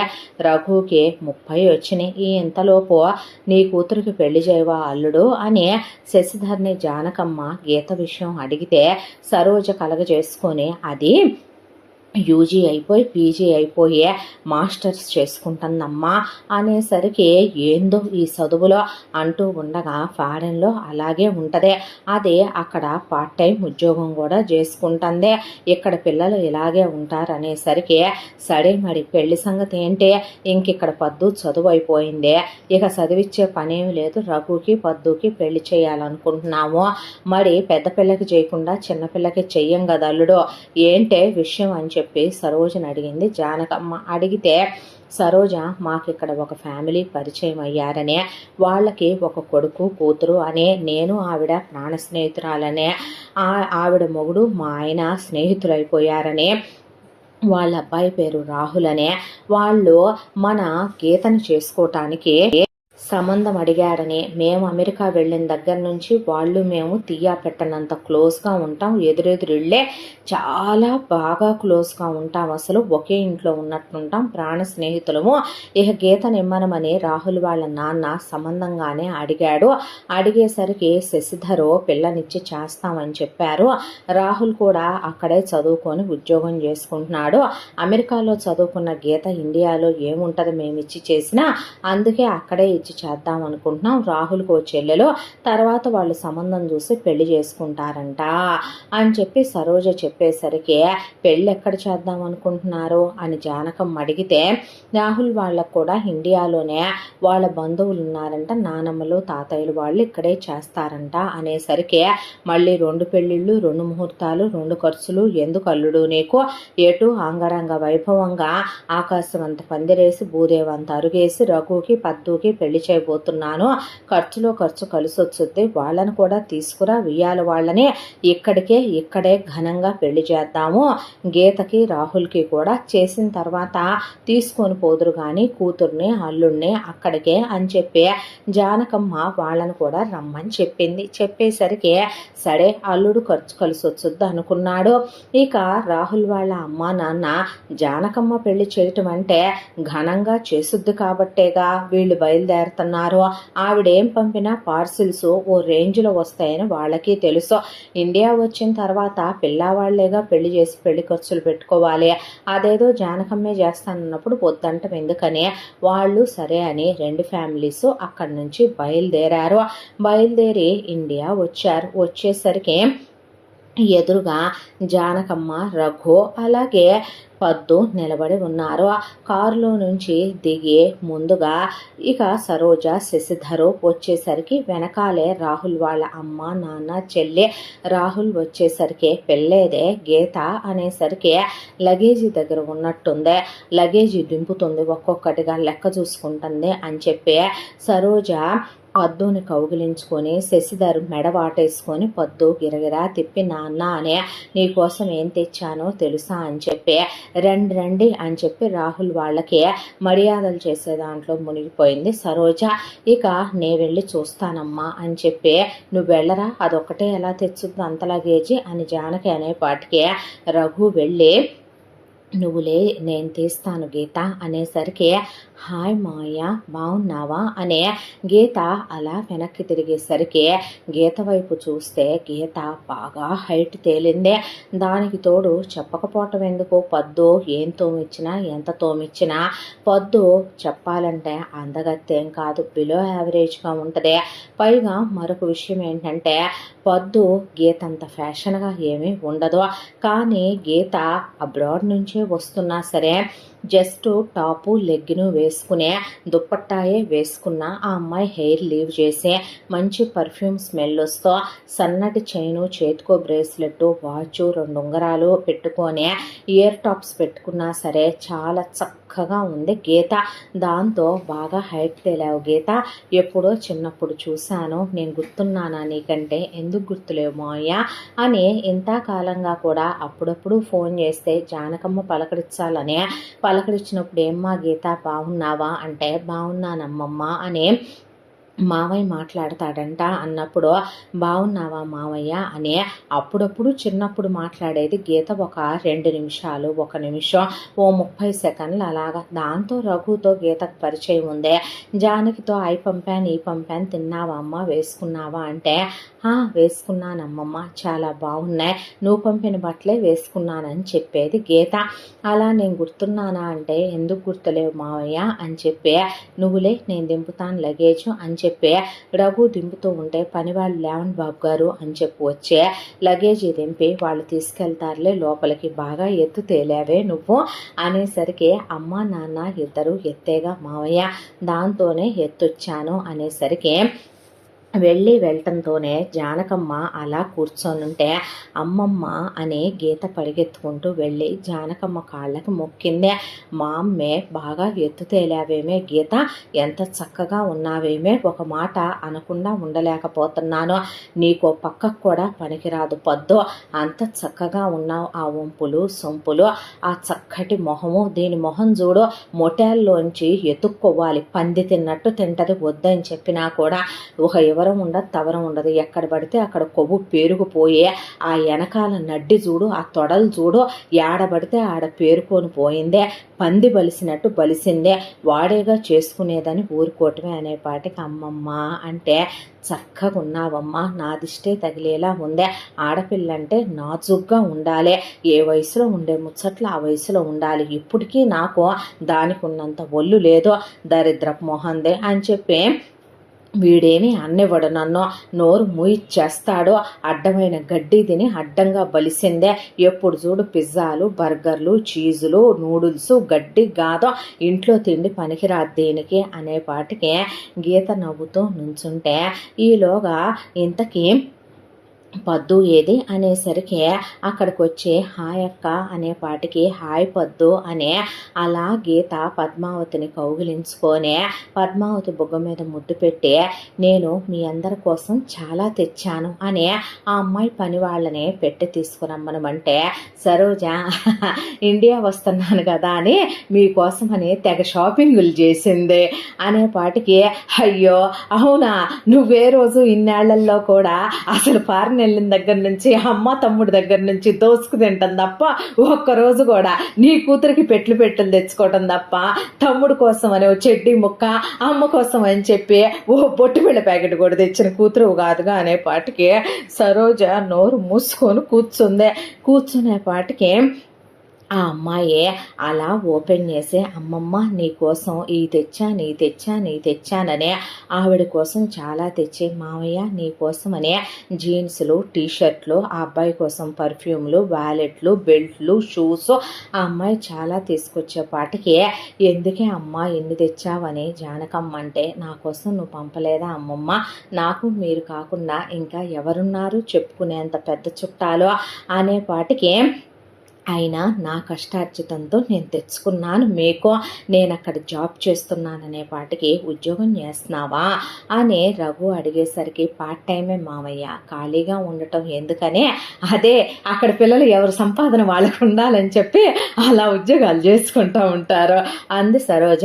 అదే నువ్వు మాత్రం పని పట్ట లేకుండా తింటూ ఉంటావు ఇంట్లో అన్న తర్వాత గీత తీసుకొచ్చిన గిఫ్టుల్లో ఓ గిఫ్ట్ ఓపెన్ చేసి గీత అలా బామ్మ ఎదురుగా పెట్టి ఆన్ చేసింది. చేసేపాటికి అదొక డిస్ప్లే మీద చనిపోయిన జగన్నాథ్ గారు బ్రతికున్నట్టే ఆయన ఫోటోలు అవి సరోజ దగ్గర ఉన్నాయి, అవి కలెక్ట్ చేసుకొని గీత వాటన్నిటితో కూడా వాటికి యాడ్ చేసి ఆయన ఇప్పుడు బామ్మను ఎక్కించుకొని బండి తోలుతున్నట్టు, ఇద్దరూ కలిసి నవ్వుకుంటూ మాట్లాడుకుంటున్నట్టు, ఆవిడ ఆయనకి గోరు ముద్దలు తినిపిస్తున్నట్టు, ఆయన ఆవిడ గోరింటాకు పెడుతున్నట్టు అవన్నీ చూసి జానకమ్మ ఓడినా దేవుడో నా కోసం వచ్చావా అని అలా ఏడుస్తుంటే రఘు ఎలా చేసావు గీత అనేసరికి ఏలే మావయ్య చదువు రాదు పెట్టదు, చదువురాని ముద్దువి నీకేం తెలుసు అవన్నీ అని పద్దు అనేసరికి ఎలా చేసావు గీత ఇవన్నీ అని రఘు అడిగితే ఏమీ లేదు మావయ్య, ఏఐ అనేది ఒక గ్రాఫిక్, అందులో మనం ఫొటోస్ కదిలేలాగా చెయ్యొచ్చు, నేను నీకు తర్వాత కూర్చొని ఎక్స్ప్లెయిన్ చేస్తాను, అదేమీ కష్టం కాదు మావయ్య, మన దగ్గర ఫొటోస్ ఉంటే ఆ ఫోటోల్లోని వ్యక్తులతో మనం ఇలా చెయ్యొచ్చు, అది చాలా ఈజీయే. అమ్మమ్మ చూసావా తాతయ్య నిన్ను ఒళ్ళో కూర్చోబెట్టుకొని మీ ఇద్దరు అలా చంద్రుణ్ణి చూస్తూ లిప్ లాక్ పెట్టుకున్నట్టు అప్పట్లో పెట్టుకొని ఉండర్లే, నేను అలా కూడా చేశాను అనేపాటికి ఇలా వీడియోల్లో పెట్టుకోలేదేమో కానీ మేము పెట్టుకోలేదని తెలుసా అంటే నీకు, ఎందుకు పెట్టుకోకుండా ఉంటాం అనేసరికి సరోజ మా అమ్మకి ఆ యావ ఎక్కువ ఇప్పటికీ తగ్గల, మా నాన్న పోయినా అనేపాటికి అప్పో కుళ్ళు చోకేసావు అసలు, ఇప్పటికీ నువ్వు అసలు మొగుడు దగ్గరికి సాయంత్రం 7 తల్లో పూలు పెట్టుకొని వెళ్ళవు, అసలు నువ్వు వెళ్ళంగలేంది నేను వెళ్తే తప్పు, అసలు పోయిన తర్వాత కూడా నా మొగుడు ఊహలతో బతుకుతున్నానే తప్ప ఇంట్లో పని మనిషిని కూడా మగ పుడుగును రానివ్వనే, పనికి మాలిందానే, ఆ దేవుడితోనే అయిపోయింది నాకేమైపోయినా, బుద్ధి తక్కువదానే, ఎప్పుడు ఏం మాట్లాడాలో కూడా తెలియదు, నువ్వు నీ ఎకిల్ జోకులు అస్సలు నవ్వు రాలేదుగా, మూసుకు కూర్చోపోతే నోట్లో పళ్ళు రాలింది తగ్గొడతా అనే పాటికి జానకమ్మ దడుచుకొని కూర్చుంది సరోజ. ఆ తర్వాత ఈ అమ్మాయి వెళ్ళి ఫ్రెష్ అయ్యి వచ్చిన తర్వాత టేబుల్ మీద అలా బోల్డన్ని వంటలు చేయించి పెట్టింది జానకమ్మ. తింటూనే గీత ఇవి కదూ అనేసరికి తెలుసా అమ్మ నీకు అని జానకమ్మ అడిగితే తెలుసమ్మమ్మ, నేను పంపిస్తా కదవే అవి తింటావా అంటే ఎందుకు తినో, రోజు అవే తింటాం, నీ వంట నీ చెయ్యే అద్భుతం అమ్మమ్మ, నీ చేతిలో ఏదో అమృతం ఉంది అని ఆ అమ్మాయి వంటలు కమ్మగా ఉన్నాయని అలా తిన్నదే. తిన్న తర్వాత కాసేపు కూర్చొని కబుర్లు చెప్పుకొని ఆ తర్వాత ఎవరి గదుల్లో వాళ్ళు పడుకున్నారో. ఆ తర్వాత నెక్స్ట్ డే నుంచి పద్దు రాహుల్ ఊరు చూస్తాడంట, రాహుల్ పొలాలు చూస్తాడంట, తీసుకెళ్ళి చూపించొస్తాను అని చెప్పి ఇంట్లో వాళ్ళకి చెప్పి రాహుల్ని తీసుకొని వెళ్తాను గీత అని చెప్పి అలా రాహుల్ కూడా వెళ్ళేసరికి అలా పొలాలవి తిప్పుకు రావటం మొదలుపెట్టింది పద్దు రాహుల్ని. ఇక ఇంట్లో బామ్మ వీళ్ళ నిశ్చితార్థానికి ఏర్పాట్లు చేయాలని పంతులు గారిని పిలిపించే జాతకాలు చూపించే ముహూర్తాలు పెట్టించేపాటికి వీళ్ళ ఎంగేజ్మెంట్లు జరిగిపోయినాయి. బామ్మ పెళ్ళికి ఇహ నగలకి బట్టలకని వెళ్ళాలి కదవే, చనిపోయిన వాళ్ళమ్మ అమృతకి చాలానే నగలు పెట్టారంట, మీ అత్తగారు మామగారు అవన్నీ నీకే అప్పగిచ్చామని చెప్పారు, ఆ నగలన్నీ నువ్వు ఇటిస్తే ఒకసారి నేను వాటిని చూసి మిగతాయి ఇంకా చేయించాల్సి ఏమన్నా ఉంటే గీతకు కూడా చేయిస్తాను, పద్దుకి ఎంత పెడుతున్నామో గీతకి అంతే పెట్టాలి కదూ అనేపాటికి సరోజ ఆ నగలు లేవమ్మా నా దగ్గర అనేపాటికి ఏమైనా ఏ బుద్ధి తక్కువదానా అనేపాటికి చనిపోయిన తల్లి నగలు పిల్లకి ఇవ్వద్దంటే ఏమనుకుంటారే, నిన్ను కాండ్రిచ్చి ఉమ్ముతారే అనేపాటికి అబ్బా అది కాదమ్మా, నగలు అలా అలా మారుస్తూ ఉన్నప్పుడు వేటిల్లో ఏయి కలిసిపోయినాయో నాకు గుర్తు రావట్లేదమ్మా, అవి ఎక్కడో మిక్స్ అయిపోయినాయి, నా దగ్గర లేవు అనేసరికి ఆవిడ అసలు నువ్వు మనిషివా పశువా, ఆ పిల్ల తల్లి ఆ పిల్లకి వేరే తీసుంచొద్దే పనికి మాల ముండ, నేను చేయించి పంపించిన ఎయ్యే అనేసరికి అక్కడే ఉన్నాయమ్మా వెళ్ళాక పెట్టుకుంటదిలే గీత అనేపాటికి పద్దుకి నగలు చేయటానికి ఆచారి గారు వస్తే పెళ్ళికి వాటితో పాటే గీతకు కూడా సెట్టు చేయమని జానకమ్మ రామ్మ గీత నీకు నచ్చినవి నువ్వు తీసుకో అని చెప్పిన గీత అన్నీ తక్కువ వెయిట్లో తీసుకుంటుంటే గీత అలా ఎందుకు తీసుకుంటుందో అర్థమైన రఘు గీత అమ్మ పలచగా తీసుకుంటే రేకుల్లా వంగిపోతాయి అంటదే, మాకు పద్దు ఒకటి నువ్వొకటి కాదు, పర్వాలేదు తీసుకో ఏమైంది ఇప్పుడు అంటే పర్లేదు మావయ్య నాకు అంత ఎక్కువేం అక్కర్లేదంటే చాలే ఊడుకోమ్మ అదేమన్న మాటే అని జానకమ్మ గీతకు కూడా మందంగా వడ్డాణం జడ అరవంకెలు 2 వాటితో పాటు హారము కాసుల పేరు 2 నెక్లెస్లు ఆవిడన్నిటి మీదకి ఇయర్ రింగ్స్ పాపిడి బొట్టు సూర్యవంక చంద్రవంక గాజులు ఉంగరాలు బంగారు పట్టీలు బంగారు మెట్టెలు కందోలీలు అన్నీ తీస్తుంటే అమ్మ ఎందుకమ్మా అంతంత మందంగా అన్నన్ని నగలు ఎందుకమ్మా వద్దులేవే అని సరోజ అంటే మూసుకొను పనికి మాలిందానా, చిన్నప్పటి నుంచి నేను దానికి అసలు ఏం చేశాను, దాని మంచి చెడు ఏం చూశానో నీ కడుపునే పుడితే చేసేదాన్ని కాదా చూసేదాన్ని కాదా, పద్దుకు ఓణీల ఫంక్షన్లని పెద్ద మనిషి ఫంక్షన్లని చదువులకని ఫీజులకని ఆటికని ఈటికని ఎన్నో ఖర్చులు పెట్టుకున్నాం మేము, పాపం దానికి నేను అమ్మమ్మగా ఏం చేశాను, నీ కూతురికే అమ్మమ్మనా దానికి నేను అమ్మమ్మను కాదా అని చెప్పి ఇక్కడికి అయిపోయింది నగల వ్యవహారం. తర్వాత చీరలు వీళ్ళకి నేసేవాళ్లే ఇంటికి వస్తారు, దాంతో పద్మావతికి బంగారు జరీలు వెండి జరీలు పెట్టి నేయమని తన కోసం కూడా నేయమనమని శశిధర్కి పట్టు పంచలని వీళ్ళు చెప్తుంటే పనిలో పనే రాహుల్ వాళ్ళ ఫ్యామిలీ కూడా వీళ్ళ నగల్లో రాహుల్ వాళ్ళ చెల్లెలకి నగలు రాహుల్ వాళ్ళు కూడా వీళ్ళ బట్టల్లో వాళ్ళకి బట్టలు చెప్పుకుంటే గీత అలా పక్కకి నుంచునే పాటికి నువ్వు తీసుకోవేమ్మా అని జానకమ్మంటే గీత అలా ముందుకొచ్చి ఒక 4-5 వేలల్లో ఓ చీర ఒక 2 వేలల్లో ఒక 2 చీరలు తీసుకొని పక్కన పెట్టుకుంటే అదేంటమ్మా అనేసరికి చాలమ్మమ్మ నాకు అనేసరికి చాలే ఊడుకోవే నువ్వు అనే పద్మావతికి ఏ రంగు చీరైతే పద్మావతికి ఎంత ఖరీదులో ఎలా నేస్తున్నావో నువ్వు అలాగే ఈ అమ్మాయికి కూడా నువ్వు బంగారు జరీతో ప్రధానం చీర వెండి జరీతో తలంబ్రాల చీర నెయ్యి అన్న తర్వాత మనకి మేలు మూసుకుంది కదమ్మా అని సరోజ అనేపాటికే మర్చిపోయాను. పద్మావతికి ఎలాగైతే నువ్వు మేలు ముసుగు వేస్తావో అదే పద్ధతిగా నువ్వు గీతకు కూడా చేయించు అనేపాటికి, ఎందుకమ్మా అంతంత ఖరీదులు పెట్టి అంతంత పట్టు చీరలు అంతంత చేయించటం, పళ్ళు రాలుతాయి, నువ్వేమన్నా పెట్టుకుంటున్నావేమే అనే పాటికే, అది కాదమ్మా అంటే మూసుకో నువ్వు అని చెప్పి, నువ్వు నేసి తీసుకురావయ్యా అని చెప్పింది జానకమ్మ. ఆ తర్వాత కలిసే శుభలేఖలు కొట్టించారు. ఆ తర్వాత జానకమ్మ వంట వాళ్ళను పురమాయించుకుందే. ఊళ్ళో వాళ్ళందరినీ పిలిచేసుకున్నారు. చుట్టాలందరికీ ఇన్విటేషన్లు వెళ్ళిపోయినాయి, వాట్సాప్ ఇన్విటేషన్లు వెళ్ళిపోయినాయి. ఇక పెళ్లి రోజు రానే వచ్చిందే. అంగరంగ వైభవంగా జానకమ్మ 100 ఏళ్ళు గుర్తుండేటట్టు ఒక వరుడు సినిమాలో సెట్టింగ్ లెవెల్లో వేయించి పెళ్ళి స్టార్ట్ చేయించింది పొలంలో. అక్కడే టెంట్లు వేసి పెళ్లి కూతుళ్ళు రెడీ అవటానికి మొబైల్ టాయిలెట్లు, ఒకవైపున గుమగుమలాడతా భోజనాలు, ఎక్కడెక్కడ చుట్టాలు ఆపుకోవటానికి కార్లు, వచ్చిన వాళ్ళకి ఓ లెవెల్ రేంజ్లో వెల్కమ్లో ప్లాన్ చేసింది జానకమ్మ. ఇంత దాంట్లో పెళ్లి కూతుళ్ళని ఇద్దరిని కూడా ఒక టెంట్లో రెడీ చేస్తున్నారు. మేకప్ వాళ్ళు వచ్చి అన్నిట్లో కూలర్లు అవి కూడా అరేంజ్ చేయించింది జానకమ్మ. ఇక ఇది ఎలా ఉండగా ఇద్దరు పెళ్లి కొడుకులు వచ్చి ఒకే టైంకి ఒకే ముహూర్తాన్ని పెళ్లి కాబట్టి పక్క పక్కనే ఒకే మండపంలో కూర్చొని వరపూజలు చేస్తుంటే సరోజ శశిధర్ వెళ్ళి, సరోజేమో విదేశాల ముచ్చట్లు చెప్తా కూర్చుంటే శశిధర్ ఏమో పెళ్ళాంతో తాళం వేస్తా కూర్చున్నాడు. ఇక రాహుల్ వాళ్ళ అమ్మ నాన్న చెల్లెలో వాళ్ళ బంధువులు చుట్టాలతో వాళ్ళు ముచ్చట్లు పెట్టుకొని కూర్చొని అందరూ కలిసి పనులన్నీ జానకమ్మ మీద వదిలేశారు.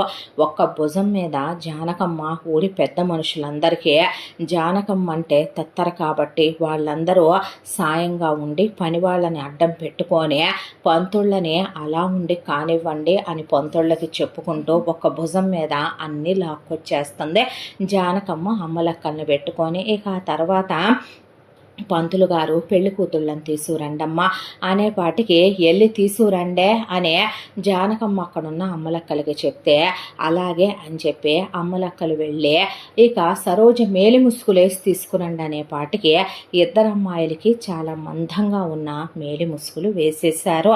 వేసిన తర్వాత వచ్చేటప్పుడు అమ్మ గుర్తుపెట్టుకోండి, రఘు కుడివైపునున్నాడు, రాహుల్ ఎడం వైపునున్నాడు అని చెప్పేసరికి సరేనని వీళ్ళిద్దరూ కూడా అక్కడి నుంచి వచ్చి పెళ్లి కొడుకుల పక్కన కూర్చున్నారు. కూర్చొని పెళ్లి తతంగం అయిపోయి మధ్యలో తలంబ్రాల చీరలు మార్చుకొని వచ్చి మళ్ళీ యాజ్ ఇట్ ఈజ్గా కూర్చొని తాళి కట్టడం కూడా అయిపోయి కాలిమెట్టెలు కూడా పెట్టి నొసట్లో సింధూరం పెట్టేటప్పుడు మేలు ముసుగు తీసేసరికి పెళ్లి కొడుకులతో సహా పెళ్లి కూతుళ్లతో సహా మండపంలో ఉన్న వాళ్ళందరూ పంతులు గారితో సహా ఉలిక్కిపడి ఫోటోగ్రాఫర్లు కూడా ఒళ్ళు చల్లుమని అందరూ నిలబడిపోయారు. ఇంతకీ విశేషం ఏంటంటే రఘు పక్కన గీత, రాహుల్ పక్కన పద్దు కూర్చొని రఘుతో గీతకి, రాహుల్తో పద్మకి పెళ్లి జరిగిపోయింది.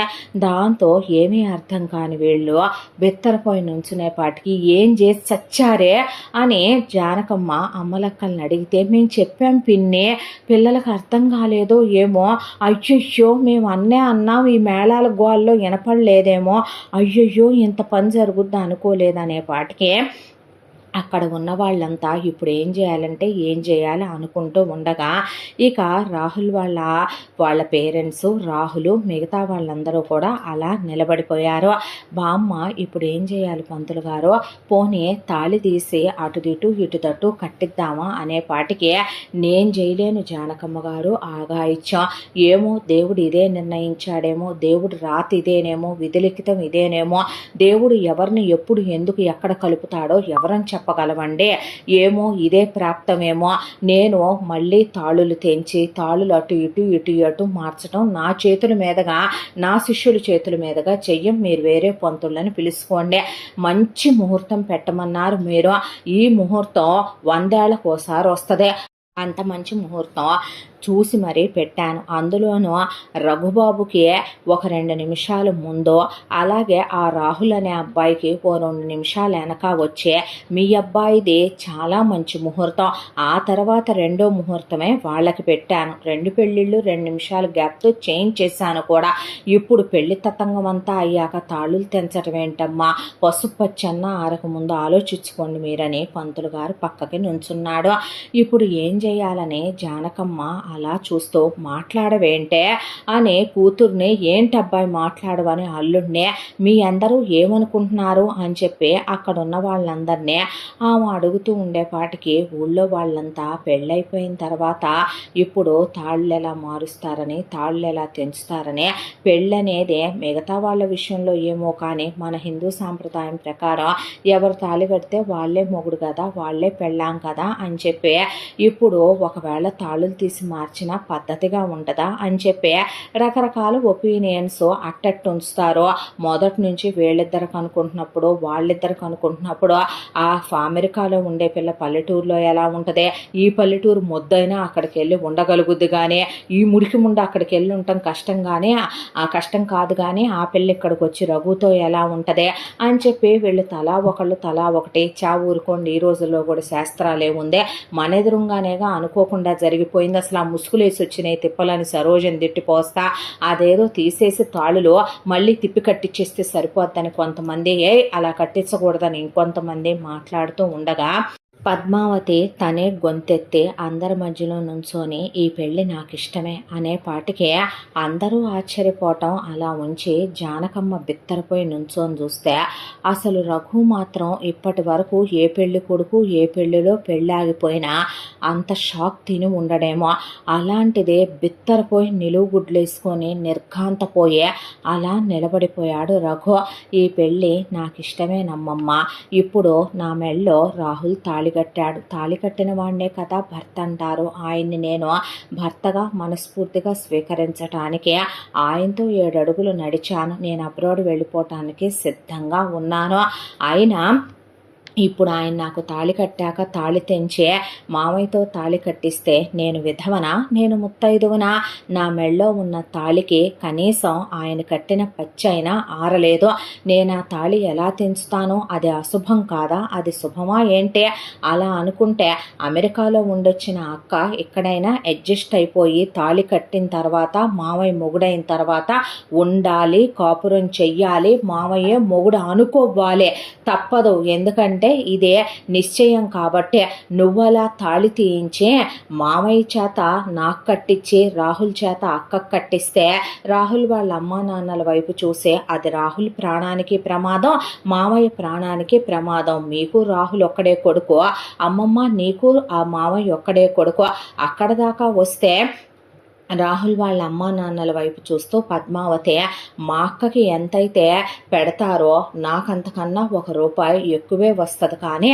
తక్కువేమీ పెట్టరండి, మా అక్క ఎలా ఉంటుందో నేను అలాగే ఉండే అలానే చూసుకొని చేసుకోగలను కాపురాన్నే అనే పాటికి వాళ్ళు ఇంకా అయ్యిందేదో అయిపోయింది కదా, మేము ఈ అమ్మాయిని కోళ్ళగా యాక్సెప్ట్ చేసేస్తామని చెప్పి వాళ్ళు వాళ్ళ బంధువులు నిలబడిపోతే బామ్మ రాహుల్ వైపు చూస్తే పెళ్ళైపోయింది, తన మెళ్ళలోనే తాళి కట్టాను, ఇప్పుడు తన వైఫ్ కాదనే నేను గీతను ఎలా వైఫ్ అనుకోగలను అమ్మమ్మ గారు, నేను పద్దునే నా వైఫ్గా యాక్సెప్ట్ చేసేస్తున్నానన్న తర్వాత సరోజ శశిధర్ జరిగిందేదో జరిగిపోయిందే, ఇంకా ఇప్పుడు తాళులు మార్చటాలు తాళులు తెంచటాలు ఇలాంటివి ఏమీ వద్దు, పైగా ఇంతకాలం చిన్నప్పటి నుంచి మా కూతురేటు మాతో లేదో, దేవుడే అది మాతో ఉండాలని నిశ్చయించి రాహుల్ చేత తాళి కట్టించాడేమో, మా ఎదురింట్లో ఇక నుంచైనా మా కళ్ళ ముందు మా కూతురు మాతోనే ఉంటుంది, మేము అబ్రాడ్ తీసుకెళ్ళిపోతాం, రాహుల్ని మేము అల్లుడుగా యాక్సెప్ట్ చేసుకుంటున్నాం అనేశారు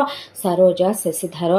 బామ్మ అంతా దాంట్లో కూడా రఘు వైపు చూసింది. చూసేసరికి రఘు అలా బామ్మ వైపే చూస్తూ నువ్వేమంటావయ్యా అనేసరికి అనేసరికి ఒక్కసారిగా పద్దు వైపు చూసేసరికి పద్దు తల దించేసింది. రఘు వైపు చూసే, పర్వాలేదమ్మా, ఇప్పుడు నేనైతే గీతకి తాళి కట్టేశాను కదా, దీన్ని ఇలా ఉంచేద్దాం కదా, ఇలా జరిగిపోనిద్దాం కదా, ఇంకా మార్చటం ఎందుకమ్మా, ఇది ఇలా అయిపోనివేసరికి అన్న తర్వాత నువ్వేగా అమ్మ చిన్నప్పటి నుంచి నన్ను చెప్పి మరీ పెంచావు, నీ ఒళ్ళో వేసుకొని గుండెల మీద వేసుకొని పెళ్ళనేది జీవితంలో ఒకేసారి చేసుకుంటారు, ఏ ఆడదాని మెళ్ళలో 3 ముళ్ళేసి 7 అడుగులేసి అగ్నిసాక్షిగా ప్రమాణం చేస్తావో వాళ్ళతోనే చచ్చిందాకా ఉండాలని చెప్పావు, అవన్నీ నేను గీతతోనే చేశాను అమ్మ, ఈ పెళ్ళిని నేను యాక్సెప్ట్ చేస్తున్నాను అని రఘు అనేసరికి గీత వైపు చూస్తే గీత, నేను ఈ తాళిని ఈ పెళ్ళిని గౌరవించే విలువిస్తానమ్మమ్మ, నేను ఇక్కడే ఉండటానికి నిశ్చయించుకున్నాను, నేను ఇక్కడే ఉండి నా కాపురం నా ఇల్లు నా సంసారం నేను చూసుకోవాలేమోగా అమ్మమ్మ, ఈ పెళ్ళైతే నాకు ఇష్టమే అనేసింది గీత. దాంతో గది మంచి మాట అనే పంతులు గారు శుభం అనేసి ఏంటమ్మా ఏం అక్షంతలు అనేసరికి ఊళ్ళో వాళ్ళంతా ఎవరైతే ఏముంది, రాహుల్కి లోపం లేదు, పద్దుకి లోపం లేదు, రఘుకి గీతకి లోపం లేదు, పెళ్ళిళ్ళు అయితే పచ్చగా అయిపోయినాయి, పిల్లల్లో అయితే ప్రాబ్లమ్స్ లేవు, ఆలోచించేదేముంది, ఎవరు తెటు మాడినా ఎవరెటు మాడినా అని వాళ్ళు అక్షింతలేసి కమ్మగా భోజనాలు చేసి వాళ్ళు వెళ్ళిపోయిన తర్వాత సరోజ శశిధరు రాహుల్ వాళ్ళ అమ్మ నాన్నలకి కూతుర్ని అప్పగింతలు ఇచ్చుకొని ఏడిసి అక్కడి నుంచి నగ నట్ర సామాను చీర సారే తీసుకొని మేము కూడా వెళ్తామమ్మా, పద్దుతో పాటు మనుగుడుపులు అయ్యి అక్కడే ఉన్నాయి కదా, మరి అక్కడి నుంచి ఇంకా మరి మేము అబ్రాడ్ వెళ్ళిపోతాం, ఇక మేము ఇటు రామని వాళ్ళు పాస్పోర్ట్లు అవన్నీ తీసుకొని పిల్లకు కూడా రెడీ చేయించుకొని వెళ్ళిపోతామని సర్టిఫికెట్లు అవన్నీ తీసుకుంటుంటే కళ్యాణ మండపం దగ్గరే ఉన్న బామ్మ సడేనని చెయ్యి ఊపేసిందే.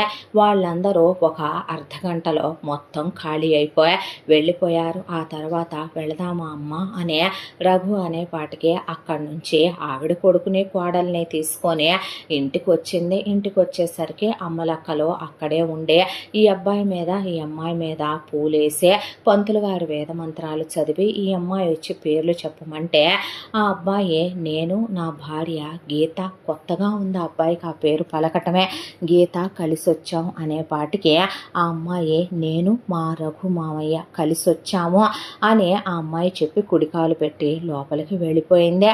ఆ తర్వాత వాళ్ళు దీపాలు పెట్టించుకున్నారు. ఆ తర్వాత బామ్మ వీళ్ళని ఒక గదిలోకి వెళ్ళమని పంపించింది. ఆవిడకి ఏమీ అర్థం కాక అలా కూర్చుండిపోయింది. ఈలోగా నెక్స్ట్ డే సత్యనారాయణ వ్రతం కాబట్టి ఆ ఏర్పాట్లు జరిగిపోతున్నాయి. గదిలో ఉన్న వీళ్ళిద్దరి మధ్య ఒక మౌనం. భోజనం పంపిస్తే తిన్నామనిపించి ఓ ముద్ద తినే పడుకున్నామనిపించి ఆ రాత్రి అలా గడిచిపోయింది వీళ్ళిద్దరి మధ్య. ఆ తర్వాత నెక్స్ట్ డే సత్యనారాయణ వ్రతానికి శశిధరు ఎంతైనా తన కూతురు కూడా కదా ఈ అమ్మాయి, కనీసం బట్టలు పెట్టడానికి కూడా రాలేదు. బామ్మే వేరే వాళ్ళని ఈ పిల్లకి తల్లి తండ్రి వరుసను కూర్చొని చేసేయమని బట్టలు పెట్టించే వ్రతం చేయించింది. ఆ తర్వాత నెక్స్ట్ డేకి వీళ్ళ మనుగుడుపులకు అని చెప్పి ఫస్ట్ నైట్లకి కార్యం ఏర్పాట్లు చేసి పూలవి పోసి గదిని సిద్ధం చేశారు. చేసిన తర్వాత బామ్మ ముందుగా తన కొడుకే తను చెప్పుకోవాలి కాబట్టి రఘు జరగాల్సిందేదో జరిగిపోయింది, ఇప్పుడు నువ్వు జరిగిపోయిన విషయాన్ని మనసులో పెట్టుకొని ఇప్పుడు నువ్వు తాళి కట్టిన ఆలి నీ ఇల్లాలైతే గీతే, ఇప్పుడు ఆ అమ్మాయిని నువ్వు దూరంగా పెట్టడం, పద్దుని మనసులో తలుచుకోవటం, పద్దుని తలుచుకుంటూ గీతతో కాపురం చేయటం సంస్కారం ఉన్న వాళ్ళ లక్షణం కాదురా. నేను నిన్ను అలా పెంచలేదు, అది పద్ధతి కూడా కాదు. నువ్వు నీ ఇల్లాలని ప్రేమించాలి, నీ ఇల్లాలతో నువ్వు ప్రేమగా ఉండాలి. నీ జీవితం ఆ అమ్మాయితోనే పంతులు గారు అన్నట్టు దేవుడు ముడిపెట్టేసినప్పుడు ఈ జీవితాన్ని నువ్వు యాక్సెప్ట్ చేయాలి, ఆనందంగా ఉండాలి. అర్థం అవుతుంది కదూ నేను చెప్పేది అనేసరికి అమ్మ నేనేమి మృగాన్ని కాదు, మూర్ఖుణ్ణే కాదు, పశువునే కాదమ్మా. ఇప్పుడు పద్దుకి నాకు ఏ సంబంధ బాంధవ్యాలు ఉన్నాయి? ఇప్పుడు పద్దు పరాయివాడి భార్య, పరాయివాడి పెళ్ళాం మీద మోజుపడి, పరాయివాడి పెళ్ళాం మీద ఇష్టాలు పెంచుకొని, పరాయివాడి పెళ్ళాన్ని తలుచుకుంటూ ఏ పాపం పుణ్యం ఎరగని గీతదేం తప్పుందమ్మా? అసలు ఇంత దాంట్లో గీత ఏం చేసిందని నేను గీతకు శిక్షలు విధించి గీతని దూరంగా పెట్టి గీతని తాకకుండా పద్దుని మనసులో పెట్టుకొని గీతని కొట్టి తిట్టే నేనేమైనా తాగుబోతు వెదవనా, తిరుగుబోతు వెదవనా? నీకు తెలీదా నేను ఎలాంటి వాడినో? అలాంటిది గీతని నేను బాధ పెడతానని ఎందుకు అనుకుంటున్నావమ్మా? నేను అలా ఏమీ చేయను, నీ కొడుకునమ్మా, నేను గీతను బాగానే చూసుకుంటాను అని చెప్పి రఘు గదిలోకి వెళ్ళిపోయాడు. బామ్మే గీత దగ్గరికి వెళ్ళింది. చూడమ్మా, రఘు చాలా మంచివాడు, చిన్నప్పటి నుంచే వాళ్ళిద్దరికి పెళ్లి జరిపిద్దాం అనుకున్నాను. నాకు ఇప్పటికీ అర్థం కాంది మీ ఇద్దరు ఎలా మారారన్నదే. జరగాల్సిందే దేవుడు జరిపించాడో అది జరిగిపోయిందో. ఏది ఏమైనా సరే నీకు వాడు మామయ్య అవుతాడో, నేను నీకు అమ్మమ్మని అవుతానమ్మా. నేను నిన్నెప్పుడు పరాయి దానిలా, పొద్దుని నా సొంత మనవరాల్లా నేనెప్పుడూ అనుకోలేదు. నాకు తెలుసమ్మమ్మ నీ గురించి, మామయ్య గురించే అనేసరికి నీ బ్రతుకును నువ్వు పండించుకో తల్లి, నీ కాపురాన్ని నువ్వు దిద్దుకో, నీకు ఇష్టమేనా అమ్మ ఇక్కడ ఉండటం అనేసరికి అదేంటమ్మమ్మ అలా అన్నావు అనేసరికి ఏమీ లేదమ్మా, నువ్వు పసిగుడ్డుగా ఉన్నప్పుడు తీసుకెళ్ళిపోయారు నిన్ను పారానికి, మళ్ళీ ఇన్నాళ్ల తర్వాత తెచ్చి ఈ పల్లెటూరులో పడేశారు. వాడికి నేనే చదువు లేకుండా చేశాను, నువ్వు పెద్ద పెద్ద చదువులు చదువుకున్నావు, వాడితో వాడిని అర్థం చేసుకొని ఈ ఇంట్లో నాతో ఉండే కాపురాన్ని నెట్టేసుకొని వెళ్ళగలవే అనేసరికి చూడు బామ్మ, మనుషుల్లో చూడాల్సింది సంస్కారాన్ని, అంతస్తులు, తారతమ్యాల్ని కాదు. నేను చదువుకున్నాను, చదువు అనేది మనిషికి జ్ఞానాన్ని ఇవ్వాలి.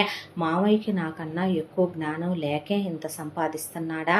నేను ఈ పెళ్ళిని ఆమోదించాను అంటే తప్పక పందిట్లో అన్నాను అనుకున్నావా అమ్మమ్మ? లేదు, నిన్ను నా అత్తగారిలా కాదు, నా అమ్మమ్మగానే, మామయ్యని నా సొంత మేనమావగానే నేను మిమ్మల్ని ఇష్టపడుతున్నాను, గౌరవిస్తున్నాను, అభిమానిస్తున్నాను, ప్రేమిస్తాను కూడా. ఎందుకంటే ఇక ఇదే నా ఇల్లు కాబట్టే.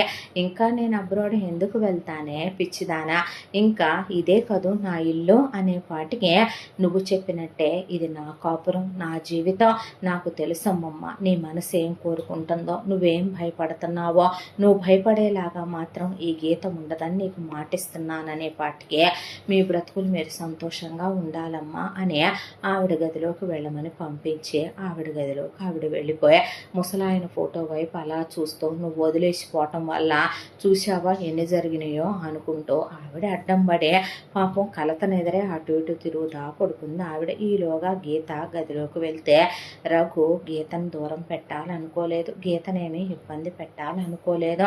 దాంతో రా గీత అనే డోర్ గడేసి ఆ అమ్మాయి చేపట్టుకొని తీసుకొచ్చే మంచం మీద కూర్చోబెట్టి ఆ అమ్మాయి చేతిలో ఉన్న పాల గ్లాస్ తీసుకొని పక్కన పెట్టేసరికి గీత వైపు అలా చూస్తూ ఉండి ఏం మాట్లాడాలో అర్థం కావట్లేదు గీత నాకు అనేసరికి, నీతో మాట్లాడాలి మావయ్య నేను అంటే, చెప్పు గీత అనేసరికి, నేనే మావయ్య అటునుంచి ఇటు, ఇటునుంచి అటు పెళ్లి కూతుళ్ళు మారేలా చేసిందే నేనే. నీ పక్కన కూర్చుంది, నా పక్కన కూర్చుంది నువ్వేనని తెలిసే నేను నీతో తాళి కట్టించుకొనే, తలంబ్రాల చీర మార్చాక కూడా నేను నీతోనే మిగతా తంతంతా కావించుకొనే నిన్ను పెళ్లి చేసుకుంది అనే పాటికి ఒక క్షణం పాటు రఘు షాక్ అయ్యాడు.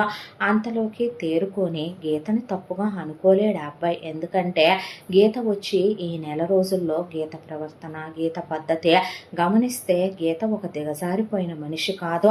గీతని హీనమైన లెక్కలోనూ రఘు వేయలేడు. కానీ ఎందుకు గీత ఇదంతా అనే పాటికి, చెప్తాను మామయ్య అని గీత చెప్పుకురావటం మొదలుపెట్టింది.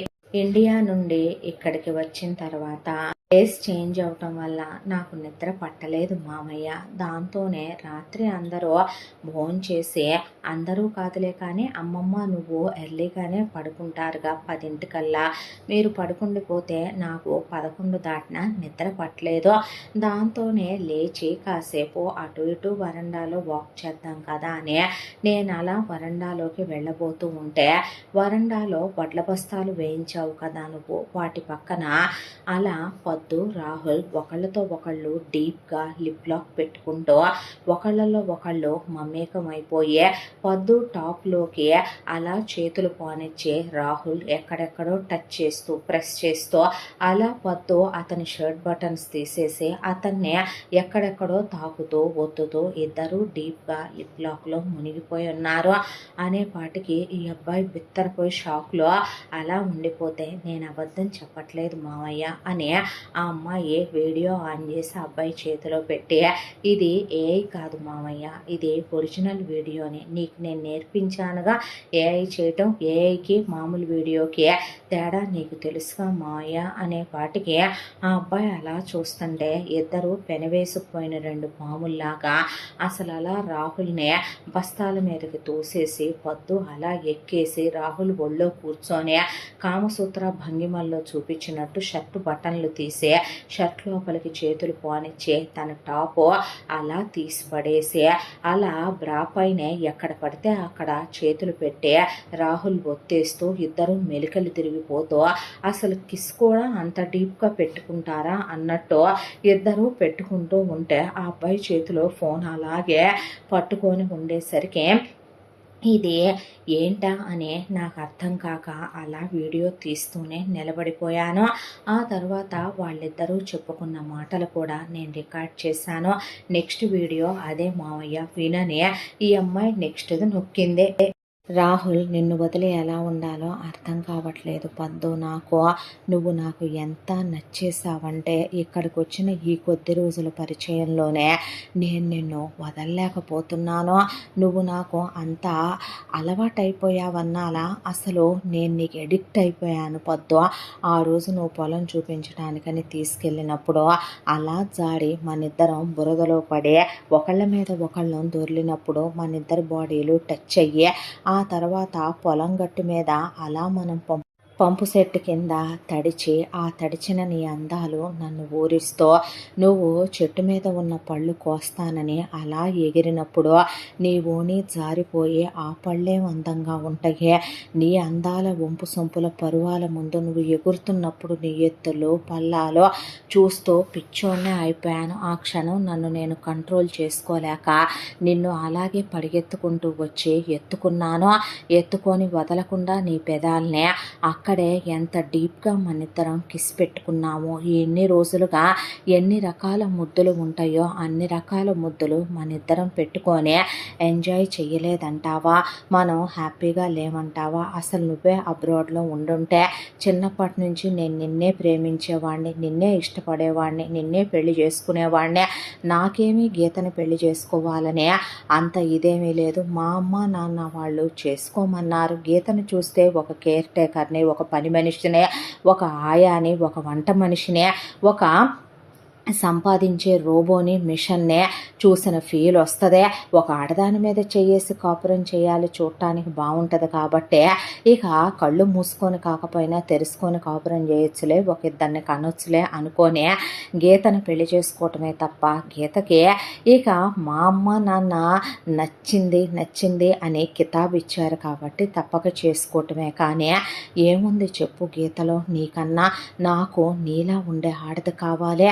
నువ్వు బుస్సలు కొట్టే పాములాగా మీద పడతావు చూడు, నువ్వు నన్ను ఆక్రమించేసుకుంటావు చూడు. గీత ఎప్పుడు అలా ఉండదు. గీతకు అన్ని లిమిటేషన్స్, రిస్ట్రిక్షన్స్. గీతని టచ్ చేయకూడదు. నీకో విషయం తెలుసా? ఇప్పటి వరకు మా ఇద్దరి మధ్య హగ్ లేదు, మా ఇద్దరి మధ్య కిస్ లేదు. గీత అబ్రాడ్లో కూడా ఎవరిని లవ్ చేయలేదు. గీతకి ఎవరితో కూడా ఎలాంటి కాంటాక్ట్స్ ఉండవు. గీత ఫేస్బుక్లు వాడదు, ఇన్స్టాగ్రాములు వాడదు. గీత దగ్గరకు వచ్చేపాటికే అబ్రాడ్లో ఉన్న తన వరకే కొన్ని గీతలు ఉంటాయి, తన వరకే కొన్ని పరుదులు ఉంటాయి. తనలాంటి ఒకళ్ళు నాకెందుకో అంత ఎక్కరు పద్దు. కానీ నువ్వు నీతో అలా ఉంటే స్వర్గంలో ఉన్నట్టు ఉంది బేబీ అనే ఇద్దరు డీప్గా లిప్ లాక్ పెట్టుకుంటూ ఉంటే ఈలోగా పద్దు మాట్లాడటం మొదలుపెట్టింది. రాహుల్, నా ఆడజన్మకి నువ్వు పెట్టిన ముద్దుతోనే సార్థకత కలిగిందే. నువ్వు ముద్దు పెడితేనే కాపురం చేస్తున్నట్టుగా అనిపిస్తుంది నాకు. నీకో విషయం చెప్పమంటావా? ఈ పెళ్ళి నాకు ఇష్టమై నేనేమీ చేసుకోవట్లేదు. అసలు చిన్నప్పుడే అమ్మా నాన్నలతో వెళ్ళిపోయి అమెరికాలో ఉండి లావిష్ లైఫ్, లగ్జరీ లైఫ్, విదేశాల్లో ఉండి బ్రతకాలనుకునే అమ్మాయిని నేను. ఈ ముసలిముండ నన్ను ఇక్కడ ఉంచి ఈ అంకుల్ గాడికి ఈ ముసలోడికి నాకన్నా 8 ఏళ్ళు పెద్దోడు వాడికి ఏం తెలుస్తుంది శృంగారం గురించే, వాడికి ఏం తెలుస్తుంది ఒక ఆడదాని బాడీని అర్థం చేసుకోవటం గురించే. నేను ఎక్స్పెక్ట్ చేసేంత కాపురం వాడు నువ్విచ్చే సుఖం లాంటిది నాకేమివ్వగలుగుతాడు వాడు. దాంతో నా బ్రతుకు ఇక్కడ ఉండి ఇలా ఉండాలని లేదు. వాడికి చదువు లేదు, పైగా ఏజ్డ్గా ఉంటాడు, 30 ఏళ్ళు వాడికే. వాడు రేపు నాతో ఏం కాపురం చేస్తాడు? పక్కనే ఉంటే అంకుల్ లాగా నాన్నలాగా ఫీల్ వస్తుంది తప్ప వాడితో ఒక మొగుడని మగాడనే ఫీల్ వస్తుందా? వాడు నన్ను ఏం సుఖపెడతాడు? వయసులో ఉన్న ఆడదాన్నే, 8 ఏళ్ళు చిన్నదాన్ని నేను, నాకెంత హార్స్ పవర్ ఉంటుంది, నాకెంత సుఖం కావాలని ఉంటుంది. కానీ నా బతుకు ముసల్ది చిన్నప్పటి నుంచి మగపుడుగు కనపడకుండా నన్ను లేడీస్ స్కూల్లోనే వేసి లేడీస్ కాలేజ్లోనే వేసి చదివించుకుంటూ వచ్చింది. బీటెక్లో కూడా కోయడ్డే అయినా నాకెవడూ నచ్చలేదు. వీడి డ్రాపింగులు, వీడి పికప్పులు, అక్కడ ఉన్న అమ్మాయిలు ఫ్రెండ్స్ అని ఇంటికి వస్తే మా మామయ్యకి ఇచ్చి చేయబోతున్నానని ఇది చెప్పేసి నేను ఆల్రెడీ బుక్కుడు అన్నట్టు నా వైపు ఎవడు చూసింది కూడా లేదు. ఇక ఎక్కడంటావా, నా బతుకు వాడికి చదువు లేదు, సంజా లేదు, పొట్టబొడిస్తే అక్షరం లేదు, మట్టి పిసుక్కుంటాడు, వ్యవసాయం చేస్తాడు, వెళ్తే పప్పుల మిల్లు కంపు లేదా ఆయిల్ మిల్లు కంపు, లేదంటే రొయ్యల చెరువులు, లేదంటే పౌల్ట్రీ ఫామ్కి వెళ్ళటం, లేదంటే డైరీ ఫామ్కి వెళ్ళటం, లేదంటే రైస్ మిల్లులో కూర్చోవటం.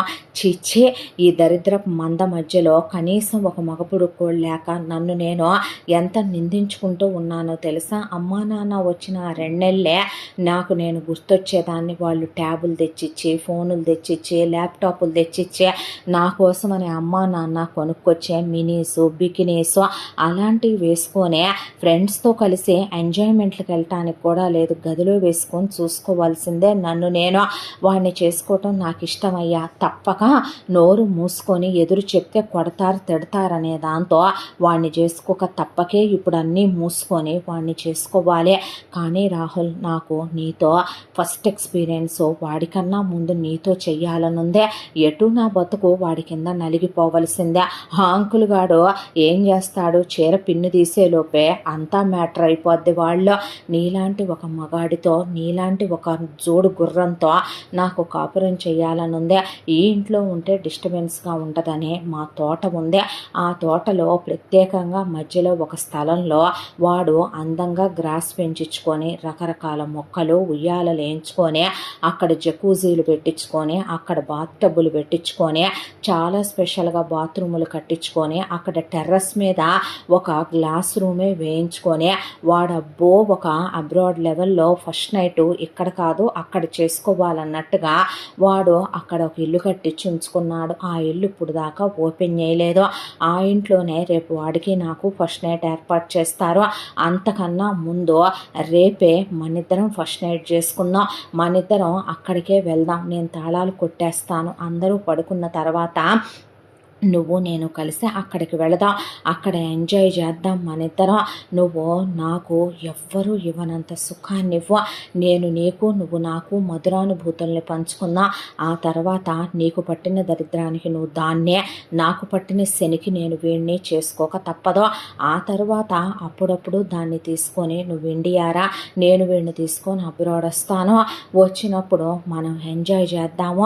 నాకు అసలు వాడికి పిల్లల్ని కనాలని కూడా లేదు, నీకే కంటాను. నువ్వు దానికి కంటావో కనవో ఇక నీ పర్సనల్ విషయం. నేను మిగతా విషయాలు కూడా చూసుకుంటాను. ఇక్కడుంటే నా చేతికి అడ్డుండదు. నాకు ఎంత డబ్బు కావాలన్నా నా చేతిలో తిరుగుతే వాడు నేను కూర్చోమంటే కూర్చొని, నుంచోమంటే నుంచుంటాడు. అంకుల్ కదా, ముసలోడు కదా, నా చుట్టూ కుక్కల్లే చొంగగార్చుకుంటా తిరుగుతాడు.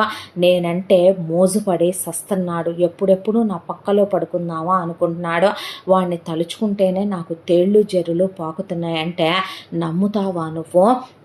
నాకు ఈ ఇంట్లో వాళ్ళు ఎప్పుడు నిద్రపోతారో తెలుసు, ముసల్ది వీడు ఎప్పుడు లేచుంటారో తెలుసు, వాడు ఏ పొలంలో ఉంటాడో, ఏ తోటలో ఉంటాడో, ఎప్పుడు ఎక్కడ ఏం చేస్తూ ఉంటాడో అన్నీ తెలుసు. అందుకే బేబీ మొన్న నిన్ను వాడు లేని ప్లేసులకి తీసుకెళ్ళి అంత డీప్గా నా ఆశ తీరా కిసెస్ పెట్టుకొని నీతో ఎంజాయ్ చేసి వచ్చాను.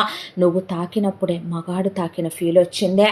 ఇన్నేళ్లుగా వాడితో ఉన్నా వాడు ఒక మగాడనే ఫీలే రాలేదు. రేపే వెళదాం బేబీ మనం అనే మళ్ళీ ఇంట్లో వాళ్ళు లేస్తే డౌట్ వస్తుంది, ముసలిది పెద్ద దొంగ ముంట, పద వెళ్ళిపోదాం అని చెప్పి ఇద్దరు ఎవరు దాన్ని వాళ్ళు వెళ్ళిపోయాక వీడియో కట్ అయిపోయి ఆ అబ్బాయి అలా చూస్తూ ఉండేసరికి ఆ తర్వాత నెక్స్ట్ డే వాళ్ళు వెళ్ళారు మామయ్య తోటకి అని ఆ అమ్మాయి అనేసరికి నేనే వాళ్ళ వెనకాల ఫాలో అవుతూ వెళ్ళాను. ఇదేగా మామయ్య నువ్వు తోటలో కట్టించుకున్న ఇల్లు అనే నేనే వీడియో తీశాను అనే ఆ అమ్మాయి స్టార్టింగ్ నుంచే వీడియో తీస్తే ఈ అమ్మాయి తాళాలు తీయటం, ఇద్దరూ కలిసి లోపలికి వెళ్తూనే ముద్దులు పెట్టుకుంటూ ఒకళ్ళ మూతి ఒకళ్ళు వదలకుండా చీక్కుంటూ అలా లోపలికి వెళ్ళటం, ఆ తర్వాత అలా రాహుల్నే మంచం మీదకి తోసేయటం, ఇద్దరు బట్టలు తీసుకుంటానే చాలా డీప్గా ఇద్దరూ కలిసి అక్కడే పడి క్లోజ్ అవటం. నేను కాండోమ్స్ తేలేదంటే పర్లేదులే, నేను ఈ మూమెంట్ నీతో మిస్ అవ్వాలనుకోలేదు, వాడాలి అంకుల్ కాబట్టి కాండోమ్స్, నువ్వెందుకు నీ కడుపు వచ్చినా నాకు ఇష్టమే, వాడి అకౌంట్లో పడేస్తానని చెప్పి ఇద్దరూ కలిసి ఆ రాత్రంతా అలా ఒకళ్ళతో ఒకళ్ళు క్లోజ్ అవుతూ ఉంటే ఆ వీడియో అలా చూస్తూ ఉంటే ఇంతకన్నా తీయలేకపోయాను మామయ్య, నా వల్ల కాలేదు అని చెప్పి ఆ అమ్మాయి అనేసరికి ఆ అబ్బాయి చేతిలోంచి ఫోన్ జారిపోయింది. ఆ ఫోన్ అలా పట్టుకొని ఆ పిల్ల పక్కన పెట్టి ఎంత దాంట్లో నీకు విషయం చెప్పాలి, ఇదంతా నేను ఒక్కదాన్నే చూడలేదు, నాతో పాటు నాన్న పిన్ని కూడా వీళ్ళు వరండాలో మాట్లాడుకున్నవన్నీ విన్నారు.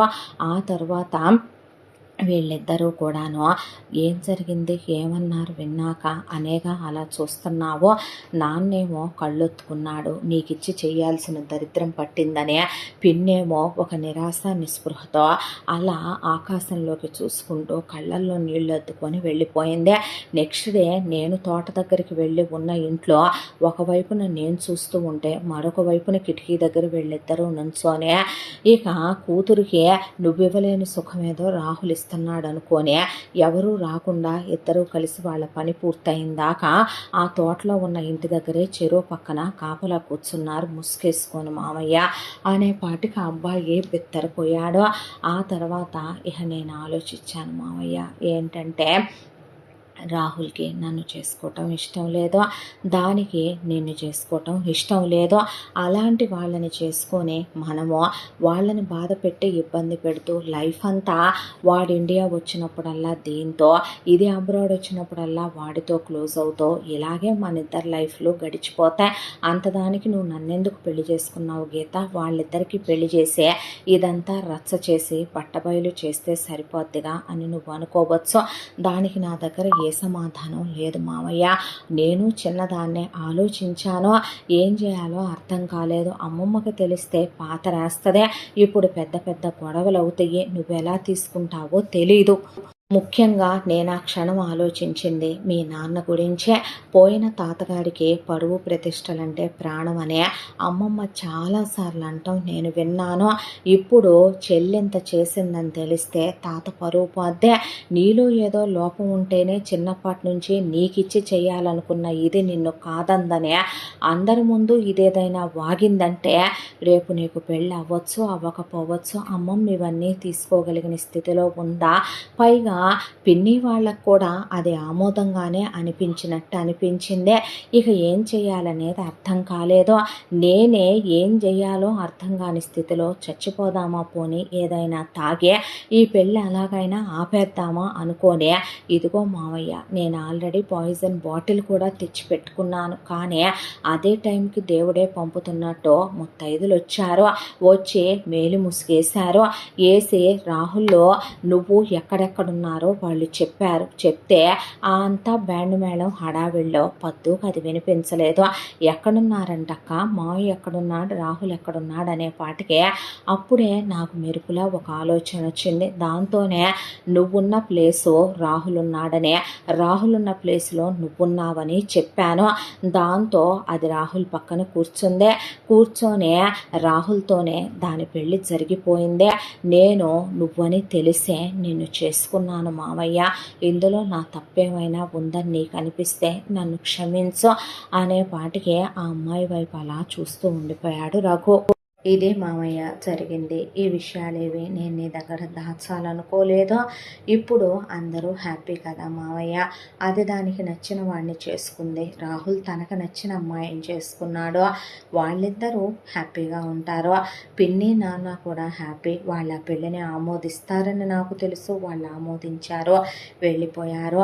ఇక మన లైఫ్ అంటావా? ఇప్పుడు మన విషయం ఏంటనేదే ఇక్కడ ఆలోచించాల్సిన విషయం అని ఈ అమ్మాయి అలా చూస్తూ ఉండగా ఇప్పుడు మన గురించి ఏంటి అనేసరికి ఆ అమ్మాయి ఏంటి మావయ్య మన గురించి అనేసరికి నువ్వు ఇక్కడ ఉండగలవా, నాతో ఉంటావా, ఉండిపోతావా అని అడిగాడు రఘు.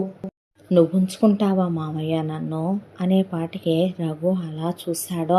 నీతో నన్ను ఉంచుకుంటావా, మరి నువ్వు ఉంచేసుకుంటావా లైఫ్ అంతా? ఎన్ని సంవత్సరాలుగా పద్దు మీద ఎన్నో ఆశలు ఎక్స్పెక్టేషన్స్ పెంచుకొని ఉంటావు, దాన్ని ప్రేమించుంటావు, దాన్ని మర్చిపోయి నీ లైఫ్లో నాకు ప్లేస్ ఇవ్వగలవా? నువ్వు నాతో హ్యాపీగా ఉండగలవా?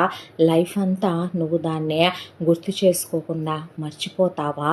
నాతోనే నువ్వు కొత్త లైఫ్ స్టార్ట్ చేసి హ్యాపీగా ఉంటావా, ఉండగలవా మావయ్య అని అడిగింది గీత. మర్చిపోక ఏం చేయను గీత, ఇందాక అదే మండపంలోనే ఈ పెళ్ళి దానికి ఇష్టమే అన్నప్పుడే నాకు అదంటే అసహ్యం వేసింది. ఎప్పుడైతే ఈ వీడియోలు చూశానో అది నా దృష్టిలో ఆ క్షణమే చచ్చిపోయిందే. 30 ఏళ్ల జీవితం గీత, దాన్నే తలుచుకుంటూ దాన్నే ఇష్టపడి ప్రేమించి నమ్మి అది ఇంత మోసం చేసినప్పుడు ఇంకా దాన్నే తలుచుకుంటూ నేను ఒక భగ్న ప్రేమికుడిలాగా, ఒక దేవదాసులాగా, ఒక మజునులాగా మిగిలిన 30 ఏళ్ల జీవితం కూడా ఏడుస్తూ బ్రతకమంటావా చెప్పు? అసలు నేనేం తప్పు చేశాను, నేనేం పాపం చేశానో?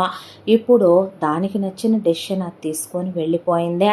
ఇంత జరిగిందని నువ్వు నాకు చెప్పినందుకు నీకు థ్యాంక్స్ చెప్పాలి, నీ కాళ్ళకు మొక్కాలి, నువ్వు నన్ను పెళ్లి చేసుకున్నందుకు నేనే నీకు రుణపడి ఉండాలి. అలాంటిది నేను దాన్ని తలుచుకుంటూ నిన్నెందుకు బాధ పెడతానో, అది ఇంకా నా మనసులో బ్రతికుందనుకుంటున్నావా? ఇప్పుడు ఏం చేయను గీత, నా మిగిలిన లైఫ్ కూడా నేను ఒక దేవదాసులాగా, నేను ఒక మజునులాగా దాన్ని తలుచుకుంటూ ఉండనా? నేను దేవదాసుని కాదు, మజునుని కాదు. అలాంటి దాన్ని మర్చిపోవటానికి నాకేమీ రోజులు, వారాలు, నెలలు, సంవత్సరాల టైం ఏమీ అక్కర్లేదు.